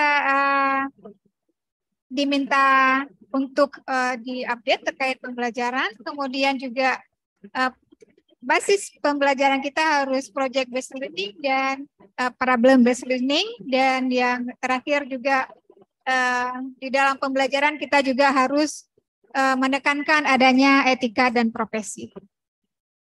Oke, next Gamal. Nah, yang terakhir adalah saran apa sih yang diberikan oleh Wizard? Nah, yang pertama, terdapat forum informal dalam upaya peningkatan kompetensi lulusan seperti talk show, webinar, dan lain sebagainya. Oke, baik. Yang kedua adalah melakukan kemah akuntan profesional, ya. Menarik juga nih buat kemah akuntan gitu ya. Dengan teknis keilmuan dan pendalaman akhlak. Kemudian juga diharapkan memang memaksimalkan peran dosen untuk memacu lulusan lebih siap bersaing di dunia kerja. Yang keempat adalah soft skill atau pelatihan pembuatan CV, interview kerja, teknik public speaking, dan negosiasi. Yang kelima itu lulusan perlu juga dibekali dengan semangat keislaman dan figur akuntan yang amanah. Kemudian attitude dan ability, kemudian juga masih soft skill, dan yang terakhir ada mini project sebagai salah satu mata kuliah.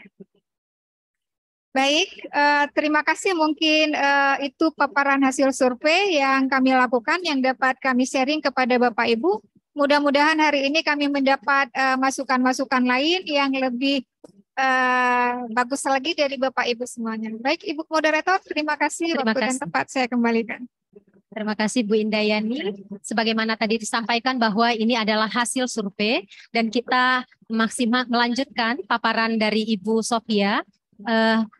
FGD kali ini kita lakukan secara online dan offline. Terima kasih atas kehadiran Bapak Ibu berada di ruang balai sidang. Juga kita mengucapkan terima kasih kepada Bapak Ibu yang juga hadir melalui online, di mana ada Bapak Ade Hasbalah di Jakarta. Kemudian ada Bapak Heriawan dari PLN 1, kemudian ada Bapak Ishak dari BTN, kemudian ada Bapak Torik BPK ANN 7, kemudian ada Bapak Wahyudi di Jakarta BNI, kemudian ada Bapak Nazar, kemudian selanjutnya ada manajer BPJS Kesehatan RI. Terima kasih untuk kehadiran melalui Zoom. Kemudian ada Kakanwil BRI Jakarta juga. Kemudian ada Dirut dari salah satu perusahaan anak PT Telkom juga berhadir. Kemudian dari Thailand ada Zaki. Kemudian ada Intan Farhana dari Malaysia. Kemudian ada Muhammad Syukur dari Thailand. Kemudian dari Unimal ada Nas Aina. Kemudian ada Bapak Wirza, Bank Aceh, Zulkarnaini dari Bank Aceh. Kemudian terima kasih atas kehadiran melalui Zoom Bapak dari DJP Pajak. Kemudian Vice Presiden PT PIM juga sudah berhadir. Juga Inspektorat Aceh, dari Kadin Aceh, dan dari BPK Aceh. Terima kasih. Dan selanjutnya kita akan mendengarkan paparan dari Ibu Dr. Sofia. Beliau adalah dosen pada Fakultas Kedokteran Universitas Syah Kuala. Beliau fokus konsen dalam kurikulum dan sekarang sebagai Ketua Pusat Pengembangan Pendidikan LP3M Universitas Syah Kuala dan juga sebagai Ketua Pusat Pengembangan Standar Mutu Pendidikan dan Kurikulum LP3M Universitas Syah Kuala. Dimohon silakan Ibu Sofia untuk paparan baik 10 sampai 15 menit ke depan. Terima kasih kepada Ibu Moderator dan juga barusan kepada Ibu Dr. Indayani yang sudah menyampaikan kepada kita hasil survei.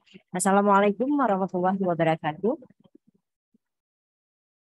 Ya, Bapak Ibu di sini saya mengucapkan terima kasih karena semuanya sudah meluangkan waktu bersama demi kemajuan dunia pendidikan, kepada Ketua Pelaksana, Ketua Jurusan, ya kepada Ketua Prodi dari S1 Akuntansi ini. Kami sangat berbahagia sebagai utusan dari Universitas Syah Kuala di Lembaga Penguatan Hukum dan Pendidikan yang sangat mensupport sekali prodi-prodi yang memang mencoba mencari harmonisasi atau sinergisitas dengan dunia kerja. Karena seperti yang kita ketahui bahwa pendidikan hari ini itu tidak akan bisa berjalan sendiri menjadi negara gading, tapi dia harus berjalan bersama-sama dengan pemerintah maupun yang perusahaan-perusahaan lain yang kompetitif. Materi saya ini tidak akan saya sampaikan dalam hal yang sangat teoritis, tapi mungkin akan lebih praktikal. Karena apa yang disampaikan oleh Dr. Indayani barusan itu juga sudah menunjukkan sesuatu hal yang sudah digerakkan oleh prodi ini untuk sama-sama kita mau melihat bagaimana kita menyongsong dunia kerja yang hari ini itu begitu banyak, begitu pesat sekali perkembangannya, sehingga seperti Pak Dekan sampaikan tadi juga kita tidak bisa ketinggalan kereta, ketinggalan gerbong dan lain sebagainya. Sehingga kurikulum yang harus disusun oleh prodi kita tercinta ini juga harus seiring sejalan dan kalau bisa memang menjadi pionir juga di Sumatera atau senasional nantinya insya Allah. Ya, Pak ya. Oke, untuk hari ini saya coba memperhatikan bagaimana poin-poin atau yang harus kita letakkan pada saat kita melakukan proses evaluasi kurikulum.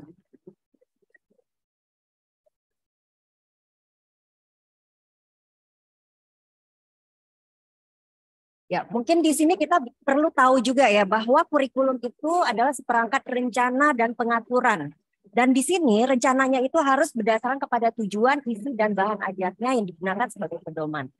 Dan ini harus berdasar juga pada hukum yang ada yang terkait dengan dunia pendidikan. Yang di sini kita sudah tahu bahwa ini diambil dari standar KKNI dan SNDQ. Jadi kita tidak terlepas daripada itu. Kemudian perubahan kurikulum ini sampai hari ini itu sudah banyak sekali. Nah, perubahan-perubahan ini tentunya akibat dari perkembangan yang sangat pesat. Dari tahun 94 sampai hari ini kita menggunakan KPT yang startingnya itu tahun 2020. Nah, mungkin di sini kita bisa melihat bagaimana posisi kondisi kurikulum kita, di mana pada saat kita mulai meletakkan sebuah institusi pendidikan ini berjalan, maka proses-proses yang harus dijalani itu menjalani satu tahapan bertahapan. Nah, dari awal tadi yang sudah disampaikan, kita sudah meletakkan pada tahap analisis, di mana kita meletakkan pada sandaran-sandaran hukum. Lalu kita mulai melakukan desainnya, dengan menyusun CP atau capaian pembelajaran yang pada hari ini kita akan duduk bersama menyampaikan segala hal yang menurut Bapak Ibu di pengalaman Bapak Ibu duduk di organisasi Bapak Ibu instansi, maka kita akan coba lihat bagaimana CP itu bisa kita sumbangsikan kepada prodi kita ini. Lalu untuk pengembangan, sebentar lagi kita akan curah pendapat, sebentar lagi kita akan juga praktis langsung. bagaimana Bapak Ibu bisa mengisi kolom-kolom pada kurikulum kita ini sehingga apa yang sudah tertulis mata kuliahnya itu bisa Bapak Ibu berikan komentarnya. Kemudian ada tahap pelaksanaan di mana di sini kita akan mencoba mengidentifikasi apakah kurikulum itu sudah mengalami sesuatu hal yang memang fit dengan apa yang dibutuhkan oleh negara ini, ya, atau minimal dari pemerintah yang dalam kondisi kita ini dibutuhkan pada dunia kerja. Kemudian yang terakhir adalah proses evaluasi berikutnya. Seperti yang disampaikan tadi bahwa prodi ini sudah melakukan evaluasi sejak berjalannya 3 tahun ya proses yang tadi Pak Dekan sampaikan dari KKNI kemudian sampai hari ini. Nah, itu tidak lain supaya kebutuhan yang disampaikan oleh Dr. Indayani barusan bahwa kompetensi daripada kualitas lulusan mahasiswa kita ini harus kita mampu minimal 19 ini. Dan ini yang diletakkan dalam bentuk soft skill, pengetahuan, dan keterampilan. Dan inilah yang harus Bapak Ibu bisa sama-sama kita coba pikirkan yang mana dari semua kompetensi yang mahasiswa kita ini nanti lulus itu bisa kita berikan. Maka mohon pendapatnya juga nanti kita menggarisbawahi bagian mana yang paling dominan. Nah, ini adalah beberapa hal yang menjadi concern kita terkait dengan kurikulum.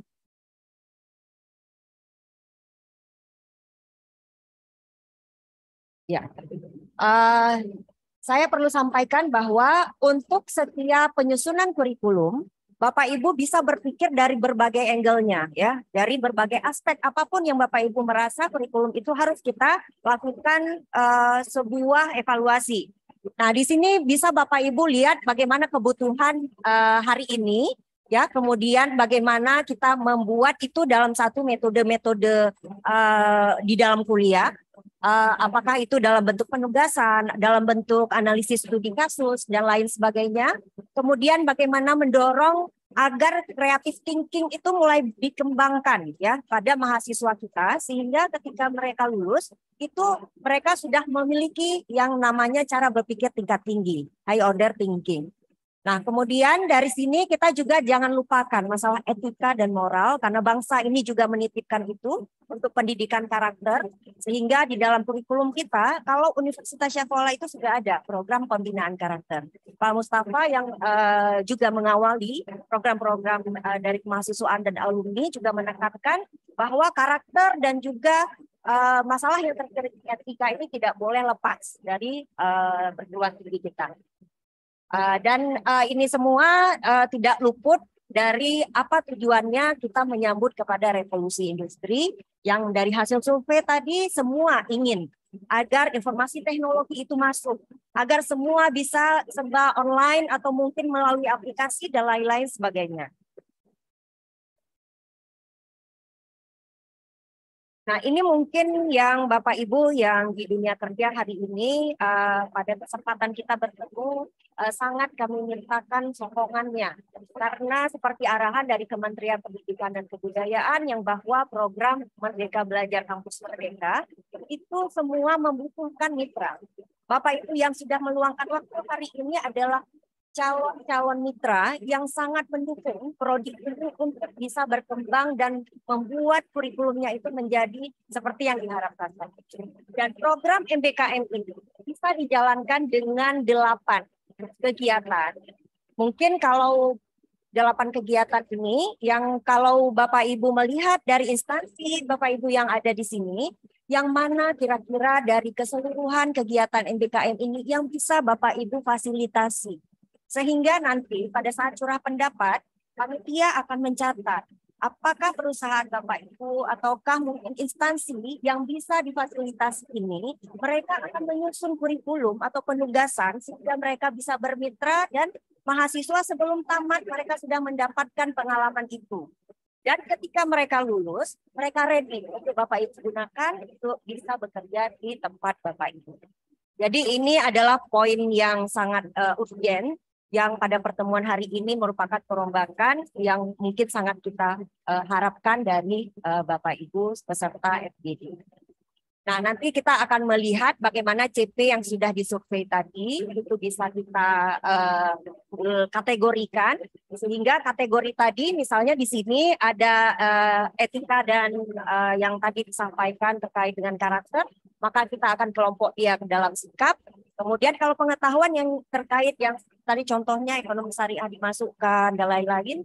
Kemudian keterampilan khusus itu yang melibatkan keterampilan yang bisa mendukung mereka. Apakah penggunaan aplikasi, software, dan lain sebagainya, atau mungkin lebih daripada itu.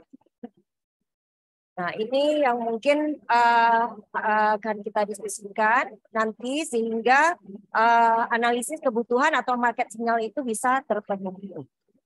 Dan ini lembaga-lembaga yang bisa mungkin mendukung. Ini next. Ini mungkin Bapak Ibu ya bisa memberikan satu pemikiran bersama karena ini termasuk IPU negara ini. Dari kementerian itu sudah membuat bahwa kualitas lulusan dan kualitas kurikulum itu memang merupakan bagian yang tidak terlepas dari apa yang harus diemban oleh perguruan tinggi. Jadi peran Bapak Ibu hadir pada hari ini itu untuk mengisi indikator kinerja utama dari negara kita. Jadi terima kasih sekali lagi pada Bapak Ibu yang sudah bersedia waktunya. Kemudian di sini perumusan CPL itu nanti akan dikaitkan dengan hasil survei tadi, di mana survei tadi ada membicarakan tentang profil lulusan, ya, membicarakan kebutuhan dunia kerja, dan juga bagaimana mereka itu akan mempraktikkan di dalam keseharian nanti ketika mereka selesai. Oke, kemudian nanti juga Bapak Ibu akan kita coba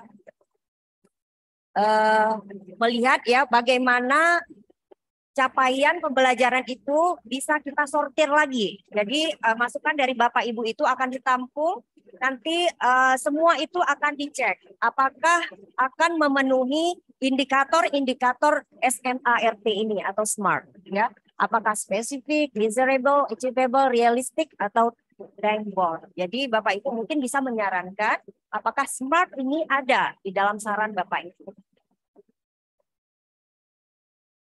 Nanti ini panitia akan bisa meng-cross-check kembali dari SMART yang ada ini dan nanti akan dipilih menjadi satu CP yang akan dimasukkan di dalam kurikulum yang akan dievaluasi pada akhir sesi nanti. Nah, di sini saya ingin menggarisbawahi bahwa posisi Bapak Ibu itu berada pada di sini pada pengetahuan juga bisa dapat ya sebagai kesepakatan di sini. Kemudian bisa juga dilakukan penambahan-penambahan ya terkait dengan poin-poin sikap, keterampilan, dan pengetahuan.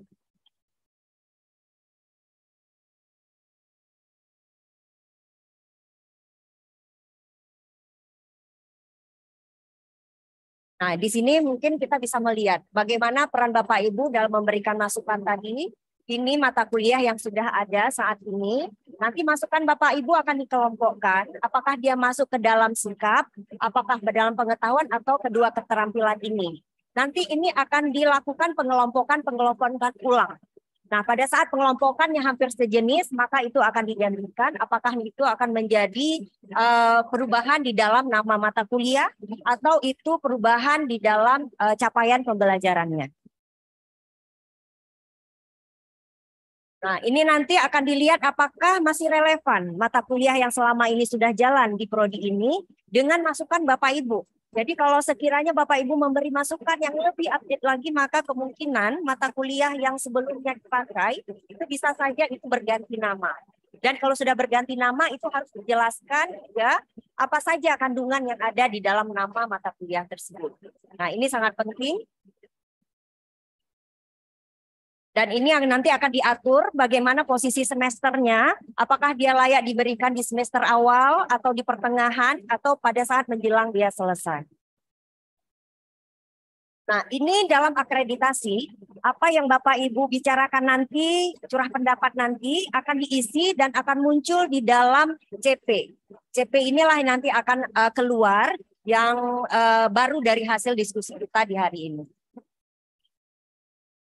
Ini CP-CP-nya yang akan berubah, yang disesuaikan dan akan diisi pada mata kuliah apa yang terkait di bawah CP tersebut.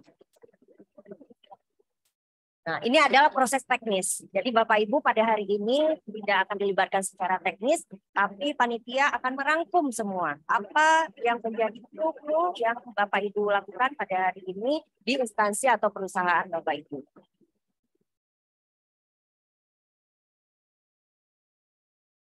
Ini adalah salah satu yang dilakukan Universitas Syahkuala di dalam menanamkan karakter, yaitu dengan memberikan surat edaran rektor agar seluruh prodi ya di fakultas itu memberikan satu bina karakter yang bisa mungkin divariasikan pesan-pesan yang disampaikan pada setiap pertemuan mata kuliah.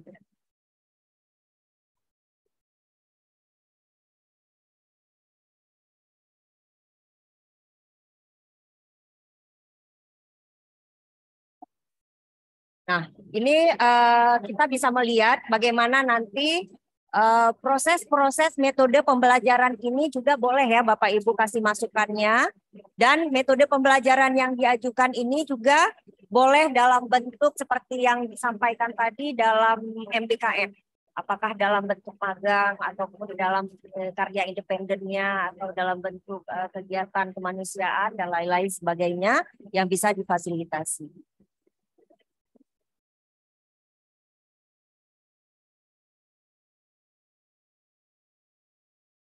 Ya, ini Bapak Ibu adalah yang piramid tadi. Nah, ini mungkin yang perlu kita tahu bersama bahwa tingkat memorisasi dari mahasiswa itu 90% lebih kepada bagaimana dia langsung terpapar dengan dunia nyata. Jadi dunia nyata itu hadir hari ini, Bapak Ibu dari perusahaan, Bapak Ibu dari instansi-instansi bisa memegang peranan yang sangat penting sekali pada hari ini, sehingga 90% ini akan bisa ditangkap oleh anak-anak kita yang berkuliah di prodi kita ini. Dan bayangkan kalau mereka hanya kita biarkan membaca saja, membiarkan mendengar saja atau menonton saja, maka ini memiliki tingkat memorisasi yang rendah. Mungkin ini merupakan salah satu kunci yang membuat kenapa kualitas SDM kita yang memang masih belum bisa menanjak tinggi. Kemungkinan karena faktor 90% itu masih rendah. Oleh karena itu kita harapkan dalam diskusi nanti bagaimana Bapak Ibu bisa menyampaikan kontribusinya sehingga kita bisa membuat mahasiswa doing the real thing.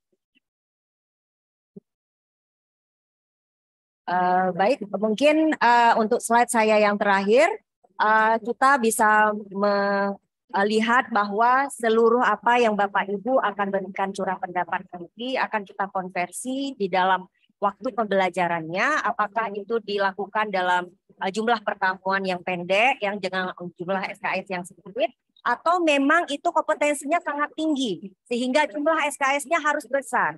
Atau mungkin tidak bisa semua teori, itu harus ada praktiknya, harus ada praktikumnya. Apakah praktikumnya di ruang laboratorium, ataupun praktikumnya di alam perusahaan, atau di tempat-tempat yang memang terpapar langsung pada lingkungan kita. Mungkin itu dulu Bapak Ibu, nanti pada saat kita curah pendapat, barangkali ada nanti yang bisa saya coba masuk, saya akan coba berikan tambahan. Tapi gambaran kita untuk hari ini bisa memberikan kontribusi terhadap evaluasi kurikulum yang akan disusun oleh prodi ini bisa kita kontribusikan secara bersama.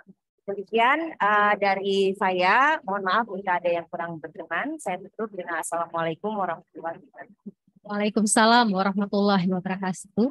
Terima kasih kepada Ibu Dr. Sofia atas paparan tentang penyusunan capaian pembelajaran dan rencana pembelajaran. Bapak Ibu sekalian yang berada di balai sidang maupun di online, kita masih mendengarkan satu presentasi lagi melalui online yang akan nantinya disampaikan oleh Saudara Muhammad Ikhlas. Muhammad Ikhlas merupakan General Electric Company pada Asia OTR Finance Leader sebagai gas power, yaitu di Singapura. Terima kasih atas kehadiran Saudara Muhammad Ikhlas. Bapak Ibu sekalian, selain di balai sidang, yang sejumlah 36 peserta, kita juga ada secara online sebanyak 37 peserta. Salah satu presenter kita adalah Saudara Muhammad Ikhlas yang merupakan alumni kita, di mana S1 beliau dari tahun 2009 sampai 2013 menempuh pendidikannya di jurusan ekonomi pada jurusan akuntansi Universitas Syekh Kuala, kemudian melanjutkan PPAK di Universitas Indonesia di tahun 2013 sampai 2014. Kita sudah terhubung dengan Muhammad Ikhlas. Silakan kepada Saudara Muhammad Ikhlas, waktu dan tempat. Assalamualaikum warahmatullahi wabarakatuh. Terima kasih banyak atas kesempatannya. Puji syukur kepada Allah Subhanahu wa taala yang telah memberikan kita kesempatan dan kekuatan untuk berkumpul di agenda yang sangat mulia ini. Kemudian salawat dan salam tak lupa pula kita panjatkan kepada Rasulullah SAW. Sebelum saya memulai penghormatan saya kepada Bapak Dekan, Bapak Ketua Jurusan, seluruh Ketua Prodi di jurusan akuntansi, Ketua IAA, Ibu Raida selaku moderator, rekan-rekan alumni, dan seluruh hadirin sekalian. Saya akan membagikan share screen untuk yang pemaparan saya hari ini. Udah bisa dilihat?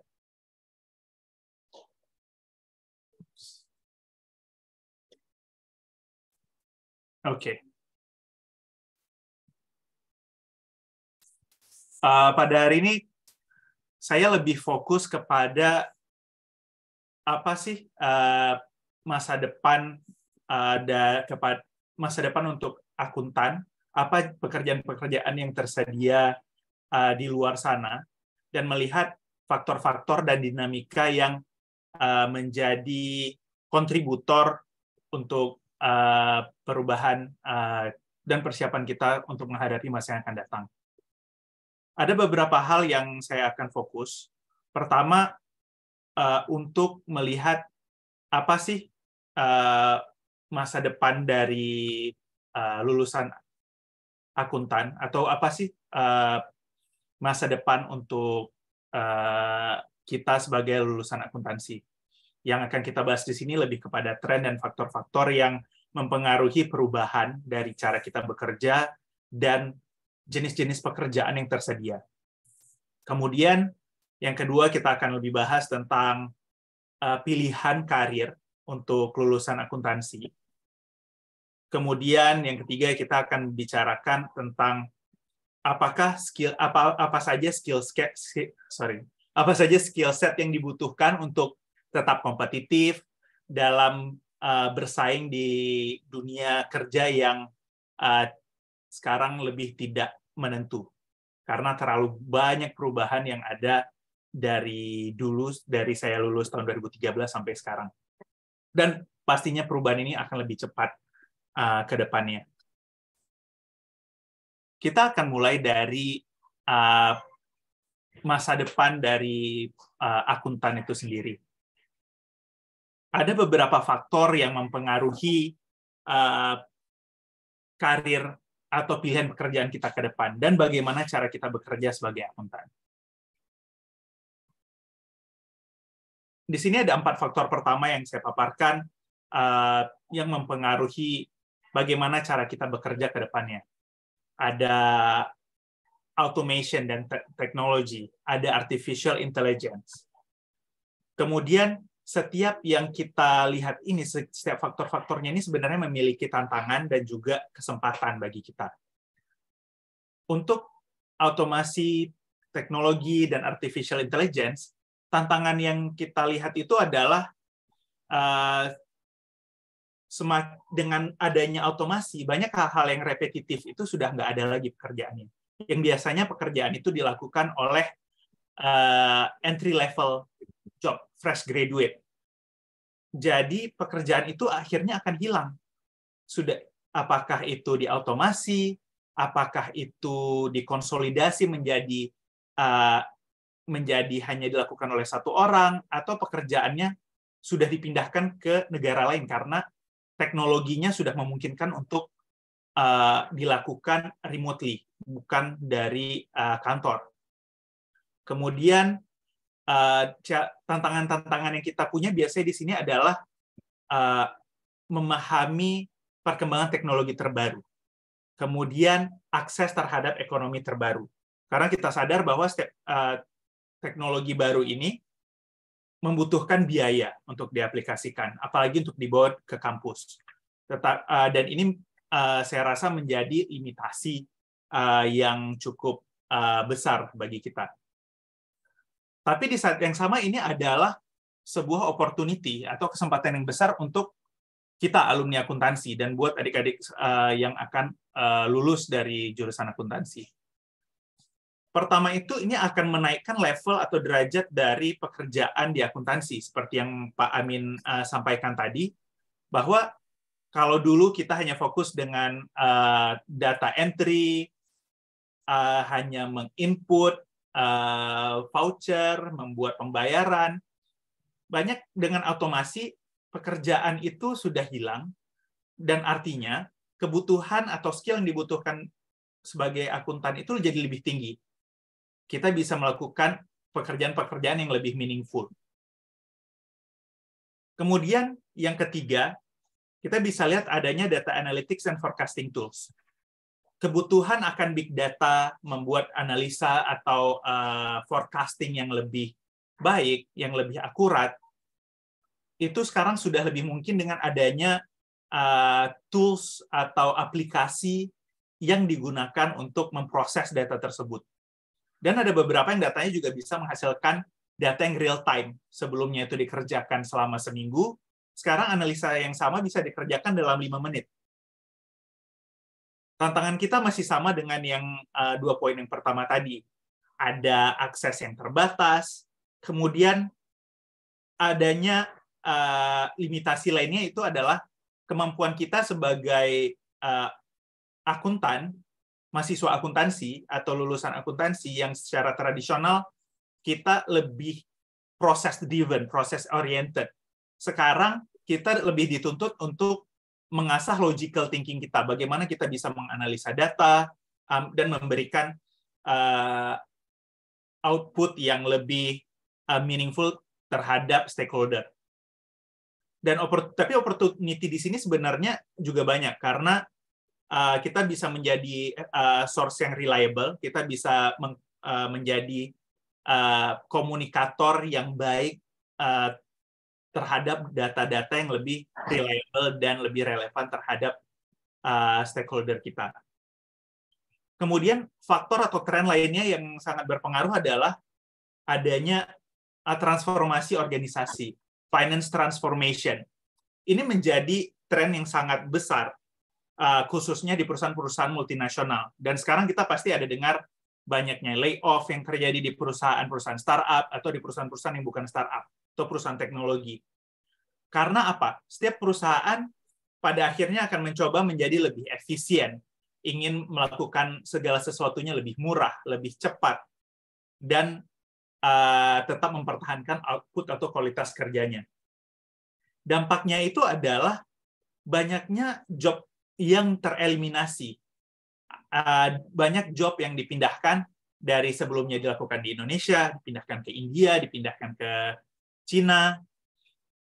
Misalnya dengan adanya transformasi ini, kita bisa lihat bahwa kita butuh untuk bisa bersaing di level global. Karena saingan kita sudah bukan lagi yang hanya di level nasional atau lokal, tetapi persaingan ini karena adanya transformasi bisnis, kita dituntut untuk bisa bersaing ke horizon yang lebih luas lagi. Contoh yang paling nyata adalah yang saya alami sekarang. Transformasi di perusahaan tempat saya bekerja itu sudah berlangsung bertahun-tahun. Yang paling baru adalah yang saya lakukan sendiri, di mana kita mencoba untuk melihat jenis-jenis pekerjaan yang kita lakukan dari setiap finance manager. Kita lihat apa yang value adding, apa yang tidak value adding, apa yang bisa kita standarisasi, apa yang tidak bisa kita standarisasi. Hal-hal yang bisa kita standarisasi itu kita kumpulkan kita masukkan ke satu organisasi. Tujuannya apa? Supaya kita bisa melakukan standarisasi.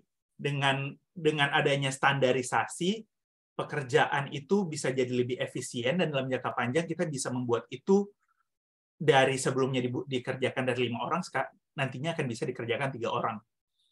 Kita harus siap dengan perubahan-perubahan ini. Tapi di saat yang sama, dengan adanya rule yang dihapuskan, biasanya muncul opportunity lain bagi kita. Saya akan bahas untuk di tahap selanjutnya. Kemudian ada 4 faktor lainnya adalah, yang pertama juga yang tadi disampaikan oleh Bu Indayani dan Pak Amin, saya sangat setuju bahwa role of accountants itu, role dari lulusan akuntansi itu akan berubah. Sebelumnya kita fokus pada fokus pada proses. Selanjutnya kita dituntut untuk bisa mengkomunikasikan data-data keuangan. Kita mampu untuk membuat korelasi antara kejadian bisnis, kondisi operasional, dan faktor-faktor lainnya kita translate dalam data akuntansi, data keuangan, dan kita harus bisa mengkomunikasikannya dengan bahasa yang lebih simpel. Artinya, opportunity yang kita punya di sini adalah kita bisa memainkan peran yang lebih besar, seperti yang Pak Amin katakan tadi. Kita bisa menjadi opportunity untuk menjadi decision maker, advisor, dan also leaders. Dan ini menjadi tantangan tersendiri karena untuk bisa mencapai ini kita perlu banyak training dan juga exposure terhadap kondisi-kondisi yang seperti ini. Kemudian training selanjutnya adalah remote dan hybrid work. Kenapa saya masukkan ini? Karena ternyata tidak semua orang siap ketika kita berpindah ke hybrid work atau work from home atau work from anywhere. Apakah alasan teknologi, ada yang tidak terbiasa. Jadi kita harus bisa beradaptasi dengan perubahan ini. Dan bagaimana kita tetap bisa menggunakan kondisi ini menjadi peluang dengan mengajarkan untuk berkolaborasi, mendapatkan exposure yang lebih besar secara regional dan global, dan juga ini sebenarnya menjadi opportunity bahwa misalnya kita tinggal di Banda Aceh, kita bisa aja apply pekerjaan di Jakarta, dan kita kerjakan dari Banda Aceh, kita nggak harus di Jakarta. Artinya ini membuka opportunity yang lebih besar. Dan saya nggak akan bahas perubahan-perubahan di akuntansi dan pajak. Kita tahu bahwa kampus sudah mempersiapkan. Dan kemudian yang terakhir itu adalah outsourcing. Ini erat kaitannya dengan automasi tadi. Dengan adanya automasi, banyak pekerjaan bisa distandarisasi, pekerjaan-pekerjaan yang dianggap oleh perusahaan tidak value adding atau repetitif atau terlalu administratif, biasanya akan diarahkan ke outsourcing. Masalah dengan outsourcing ini adalah kalau kita masuk ke dalamnya, progresi karir dalamnya itu terbatas. Tetapi di saat yang sama, apabila kita masuk ke dalam outsourcing, kita juga bisa menjadi training ground untuk melihat industri yang berbeda, dan biasanya mereka coverage-nya juga global. Oke. Maaf cukup lama untuk yang bagian ini. Bagian selanjutnya adalah apa sih peluang karir bagi lulusan akuntansi.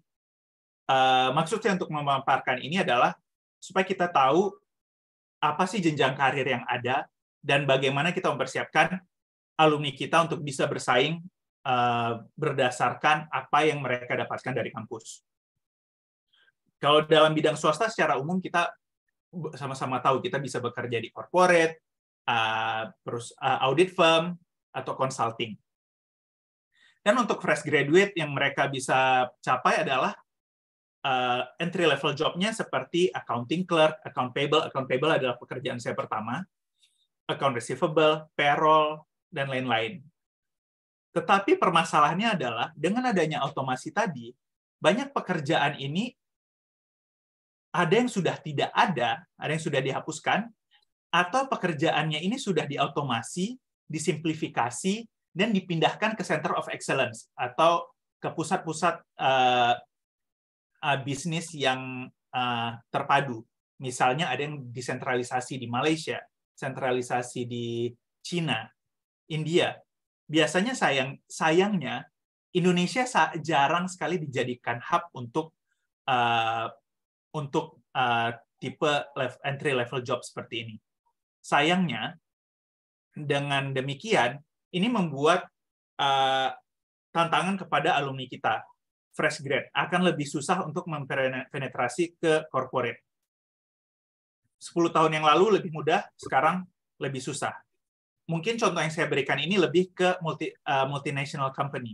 Tetapi dengan teknologi akan lebih murah, akan lebih diadopsi oleh perusahaan-perusahaan lain, baik lokal maupun nasional, bukan berarti pekerjaan ini akan aman, tetapi bisa saja ini akan hilang seiring dengan penerapan teknologi dan AI dan lain-lain.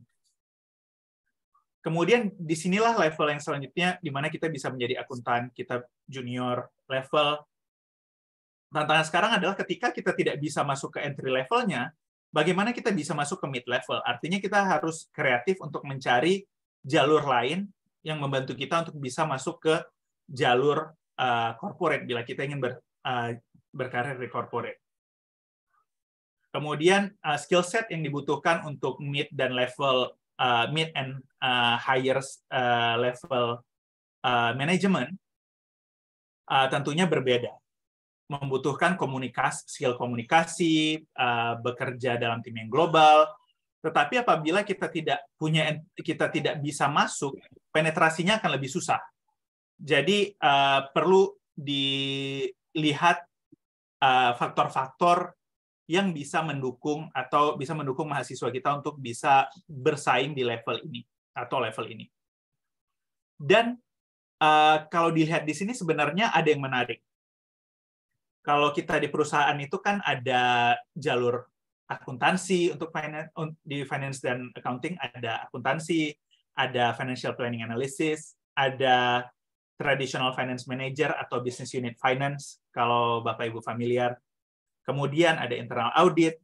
Nah, sekarang yang tren terbarunya adalah dengan adanya otomasi sebenarnya selain mengeliminasi pekerjaan-pekerjaan entry level atau bahkan mid management, tetapi ada skill set lain yang dibutuhkan, yaitu orang-orang yang bisa memadukan antara pemahaman akuntansi, bisnis, dan juga IT, sehingga mereka bisa bekerja di finance transformation team. Di sini merekalah yang menjadi motor penggerak untuk melakukan perubahan-perubahan dan inovasi di bidang akuntansi, sistem, dan finance di perusahaan. Dan bagian ini tidak hanya ada di perusahaan tradisional atau perusahaan biasa, di audit firm dan consulting juga ada. Jadi, opportunity yang lainnya yang mesti kita persiapkan adalah tidak hanya mempersiapkan kita atau alumni kita kepada pekerjaan-pekerjaan yang tradisional, tetapi juga pekerjaan-pekerjaan yang bisa berguna di masa yang akan datang, di luar yang kita pelajari secara tradisional. Dan tentunya semuanya itu membuat kita memberikan jalan untuk menuju top management. Oke, hanya gambaran bagaimana kondisi yang sekarang. Pertanyaan selanjutnya adalah bagaimana kita bisa mempersiapkan alumni kita untuk bersaing di tengah perubahan-perubahan yang banyak ini.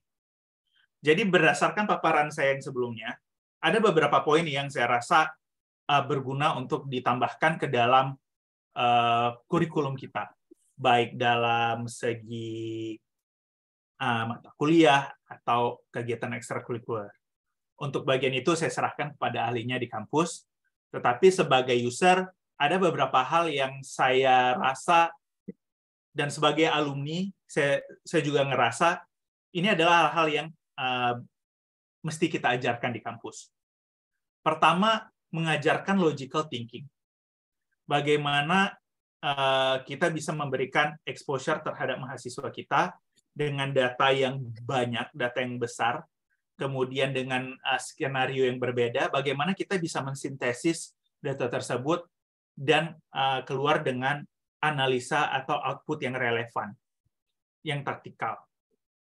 Caranya adalah yang ada di pikiran saya adalah bagaimana kalau kita bisa memperkenalkan mahasiswa kita dengan analytics tools seperti Tableau, ada banyak data-data analytic tools lainnya, dan bagaimana sehingga mereka bisa belajar untuk menggunakan toolsnya dan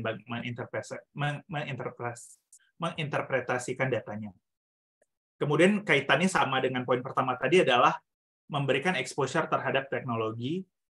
Kalau bagaimana kampus bisa berinvestasi untuk mendapatkan lisensi terhadap beberapa teknologi yang agar bisa digunakan oleh mahasiswa, kemudian juga memfasilitasi pembelajarannya terhadap mahasiswa sehingga ketika mereka lulus, mereka tidak cuma paham konsep akuntansi, tidak hanya tahu ERP, tapi mereka juga tahu tools-tools lainnya yang dapat menunjang karir mereka. Kemudian yang ketiga adalah building business acumen, artinya mempersiapkan mereka untuk menganalisa tidak hanya hal-hal berkaitan dengan finance dan accounting, tapi memahami bagaimana situasi makro, mikro, dan operasional dan komersial perusahaan bisa berakibat terhadap financial statement mereka. 4 yang terakhir adalah untuk develop soft skill. Saya lihat tadi di paparan sebelumnya, ini salah satu yang terus-menerus keluar. Hal yang ingin saya tekankan di sini adalah lebih ke skill komunikasi. Bagaimana mahasiswa kita bisa menyampaikan idenya dengan lebih confident, dengan lebih simple, menggunakan storytelling sebagai media untuk menceritakan situasi keuangan perusahaan kepada non-finance people.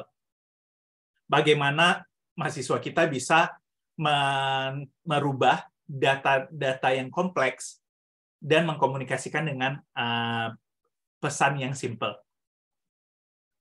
Kemudian yang selanjutnya adalah kerjasama, kolaborasi. Bagaimana kita bisa mempush mahasiswa kita untuk bekerja tidak hanya bekerja dalam kelompok yang mereka kenal, tapi juga cross-functional, cross-major. Misalnya kalau ada proyek yang di mana kita bisa memfasilitasi mahasiswa kita bekerja di proyek yang multi jurusan. Ada mahasiswa akuntansi, ada manajemen, ada teknik. Bagaimana mereka bisa keluar dengan kesimpulan yang baik, hasil output yang baik, sehingga mereka ketika kerja terbiasa untuk berkolaborasi tidak hanya dengan orang finance, tapi juga non-finance.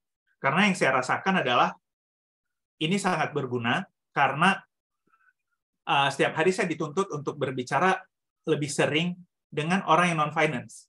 Di posisi saya yang sekarang, saya berbicara dengan orang finance 50% dari waktu saya. 50% lainnya saya bagi ke project management, ke komersial, ke operations. Dan itu juga akan dirasakan oleh alumni kita yang pada masa yang akan datang. Kemudian, yang saya ingin tekankan satu lagi adalah mari kita encourage mahasiswa kita untuk lebih confidence untuk berdebat. Apabila ada perbedaan pendapat, untuk mempertahankan pendapatnya, walaupun men-challenge status quo atau SOP, dan juga men-challenge senior leadership. Karena bahkan di masa sekarang, di setting yang lebih global atau regional, orang-orang yang tetap bertahan dengan status quo-nya lebih sering tertinggal. Tapi ketika kita mau berani untuk men-challenge status quo, men-challenge situasi atau SOP yang sudah ada di perusahaan, ini menjadi nilai lebih untuk membuat alumni kita lebih bisa berkompetisi dengan orang-orang tidak hanya dari Indonesia, tapi juga dari dunia internasional. Kemudian yang terakhir ini lebih ke magang, bagaimana kita bisa memberikan on-the-job training, memastikan bahwa mahasiswa kita terbiasa dengan lingkungan kerja, jadi nanti tidak kaget ketika harus masuk ke dunia kerja.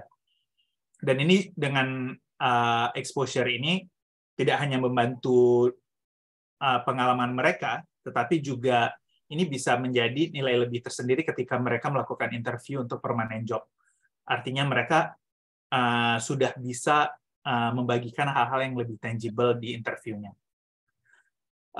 Sekian, mohon maaf jadi lebih lama dari waktu yang sudah ditentukan. Semoga bermanfaat. Kalau ada yang tidak berkenan, mohon maaf. Kalau ada yang ingin ditanyakan, saya senang untuk berdiskusi. Wabillahi taufiq wal hidayah. Assalamualaikum warahmatullahi wabarakatuh. Waalaikumsalam warahmatullahi wabarakatuh. Terima kasih Saudara Muhammad Ikhlas, Bapak Ibu peserta FGD. Berikut ini kita akan masuk pada curah pendapat dan kita berharap dengan curah pendapat akan lebih lama dalam kita memberi masukan, di mana curah pendapat ini bisa secara kita lakukan yang berada di balai sidang dan dengan link Zoom. Kepada yang link Zoom diharap bisa untuk raise hand dan kemudian kepada yang di dalam balai sidang untuk dapat memberikan masukannya, dan kita sangat berharap pada sesi ini masukan akan kami catat. Kita akan mencatat semua masukan untuk keperluan kurikulum dan kita akan bergantian secara daring dan secara luring untuk memberi pendapat serta masukan. Kita mulai untuk dari balai sidang. Kita sudah merecord satu, baik. Silakan. Langsung. Untuk sesi ini kita agar lebih santai, maka saya beserta narasumber akan turun bersama Bapak dan Ibu sekalian. Kita akan berbicara lebih santai untuk menyampaikan masukannya. Terima kasih Bu Sofia, Bu Indah.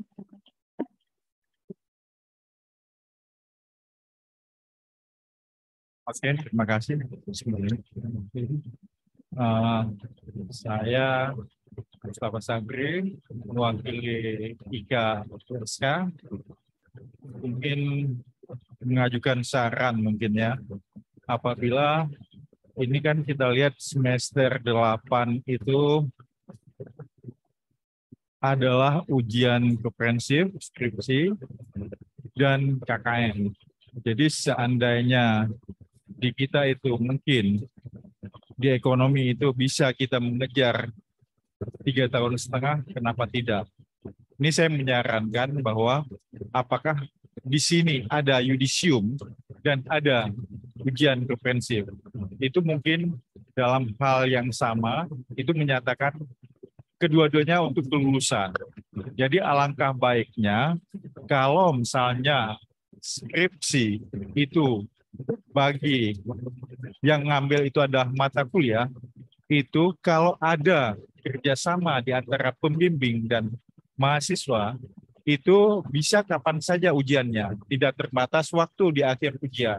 Jadi anak-anak bisa mengejar pada 3,5 tahun itu untuk menyatakan kepada pembimbing, kita sudah siap untuk ujian pada pertengahan semester. Kenapa tidak? Karena apa?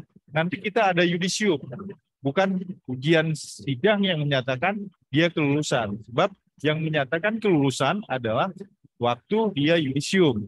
Jadi bisa kita tarik semester 8 itu tidak ada lagi mata kuliah. Sehingga mempercepat kelulusan anak-anak kita. 3,5 tahun itu bisa selesai. Itu mungkin saran saya. Terima kasih. Baik, terima kasih. Assalamualaikum warahmatullahi wabarakatuh. Waalaikumsalam. Bapak Ibu sekalian, semua masukan Bapak Ibu itu direcord oleh minute taker kita. Ada adik-adik mahasiswa di belakang untuk melakukan pencatatan atas semua masukan. Silakan.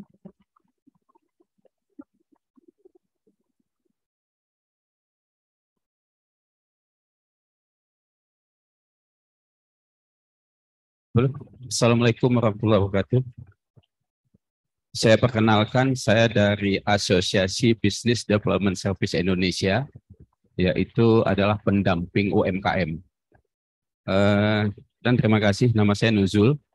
Terima kasih kita telah diundang. Dan terima kasih juga sebelumnya kita pernah kolaborasi dalam melakukan pendampingan anak-anak akuntansi di tahun 2013 nggak salah saya sama Ibu almarhumah Lilis ya. Kita sempat Ibu untuk program. Oke, ini masukan sangat bagus sekali, termasuk tadi dari kata-kata narasumber yang dari GE Electric. Itu sangat bagus sekali, karena apa? Disinilah kemungkinan besar mindsetnya mungkin kepada, mohon maaf kami, kepada dosen-dosen, kita jangan kaku mengejar target tayang, tapi harus bisa juga merubah salah satu yang disampaikan oleh narasumber tadi, yaitu adanya mahasiswa itu belajar untuk terjadi perdebatan, mendebat suatu masalah. Ini sangat menarik, karena apa? Mungkin ke depan, setiap ada case masalah yang besar, itu bisa dilakukan oleh di kampus sendiri, sehingga kita bisa menciptakan anak-anak itu sebagai leadership ke depan. Contoh misalnya ini sebuah kasus Silicon Valley Bank yang di Amerika. Kenapa kok bisa hancur pada Starbucks? Ini kan bisa disampaikan di sekolah, di dalam kelas. Ini sebuah case bagaimana mereka bisa mencari data, menganalisa data, apa sebab permasalahannya bisa menjadi hancur.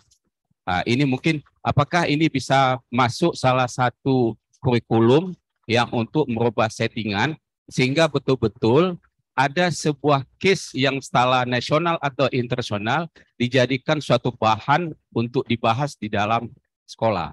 Itu satu. Yang kedua, mungkin perlu kepada adik-adik kita yang selesai, ini adanya yaitu kuliah umum yang dicari salah satu tokoh-tokoh alumni ke depan itu untuk memberikan gambaran bagaimana testimoni beliau sehingga sukses. Itu yang disampaikan oleh Pak Aminullah tadi. Beliau juga siap untuk memberikan kepada adik-adik yang akan selesai, begini loh medan pertempuran yang dihadapi ke depan. Karena yang saya lihat selama ini, mohon maaf ibu-ibu, anak lulusan ini banyak menunggu, banyak kapan ada kapan ada penerimaan. Padahal mereka banyak case-case di kampung. Misalnya ada BUMDes yang belum bisa dengan pencatatan, atau ada perbankan yang memang tahu akan memberikan bantuan, sehingga ini bisa dilakukan oleh adik-adik kita. Jadi ke depan dengan adanya testimoni tadi alumni sukses atau siapa saja, jadi ini akan berubah mindset. Mungkin itu aja masukan dari kita. Terima kasih Pak Nuzul. Baik, kita mengarah pada Bapak yang di belakang. Sembari kita menunggu dari link Zoom, kita minta kepada Bapak. Baik, ini semua adalah masukan dan kami akan mencatatnya, dan ini semua menjadi masukan yang berharga bagi kami. Silakan Pak.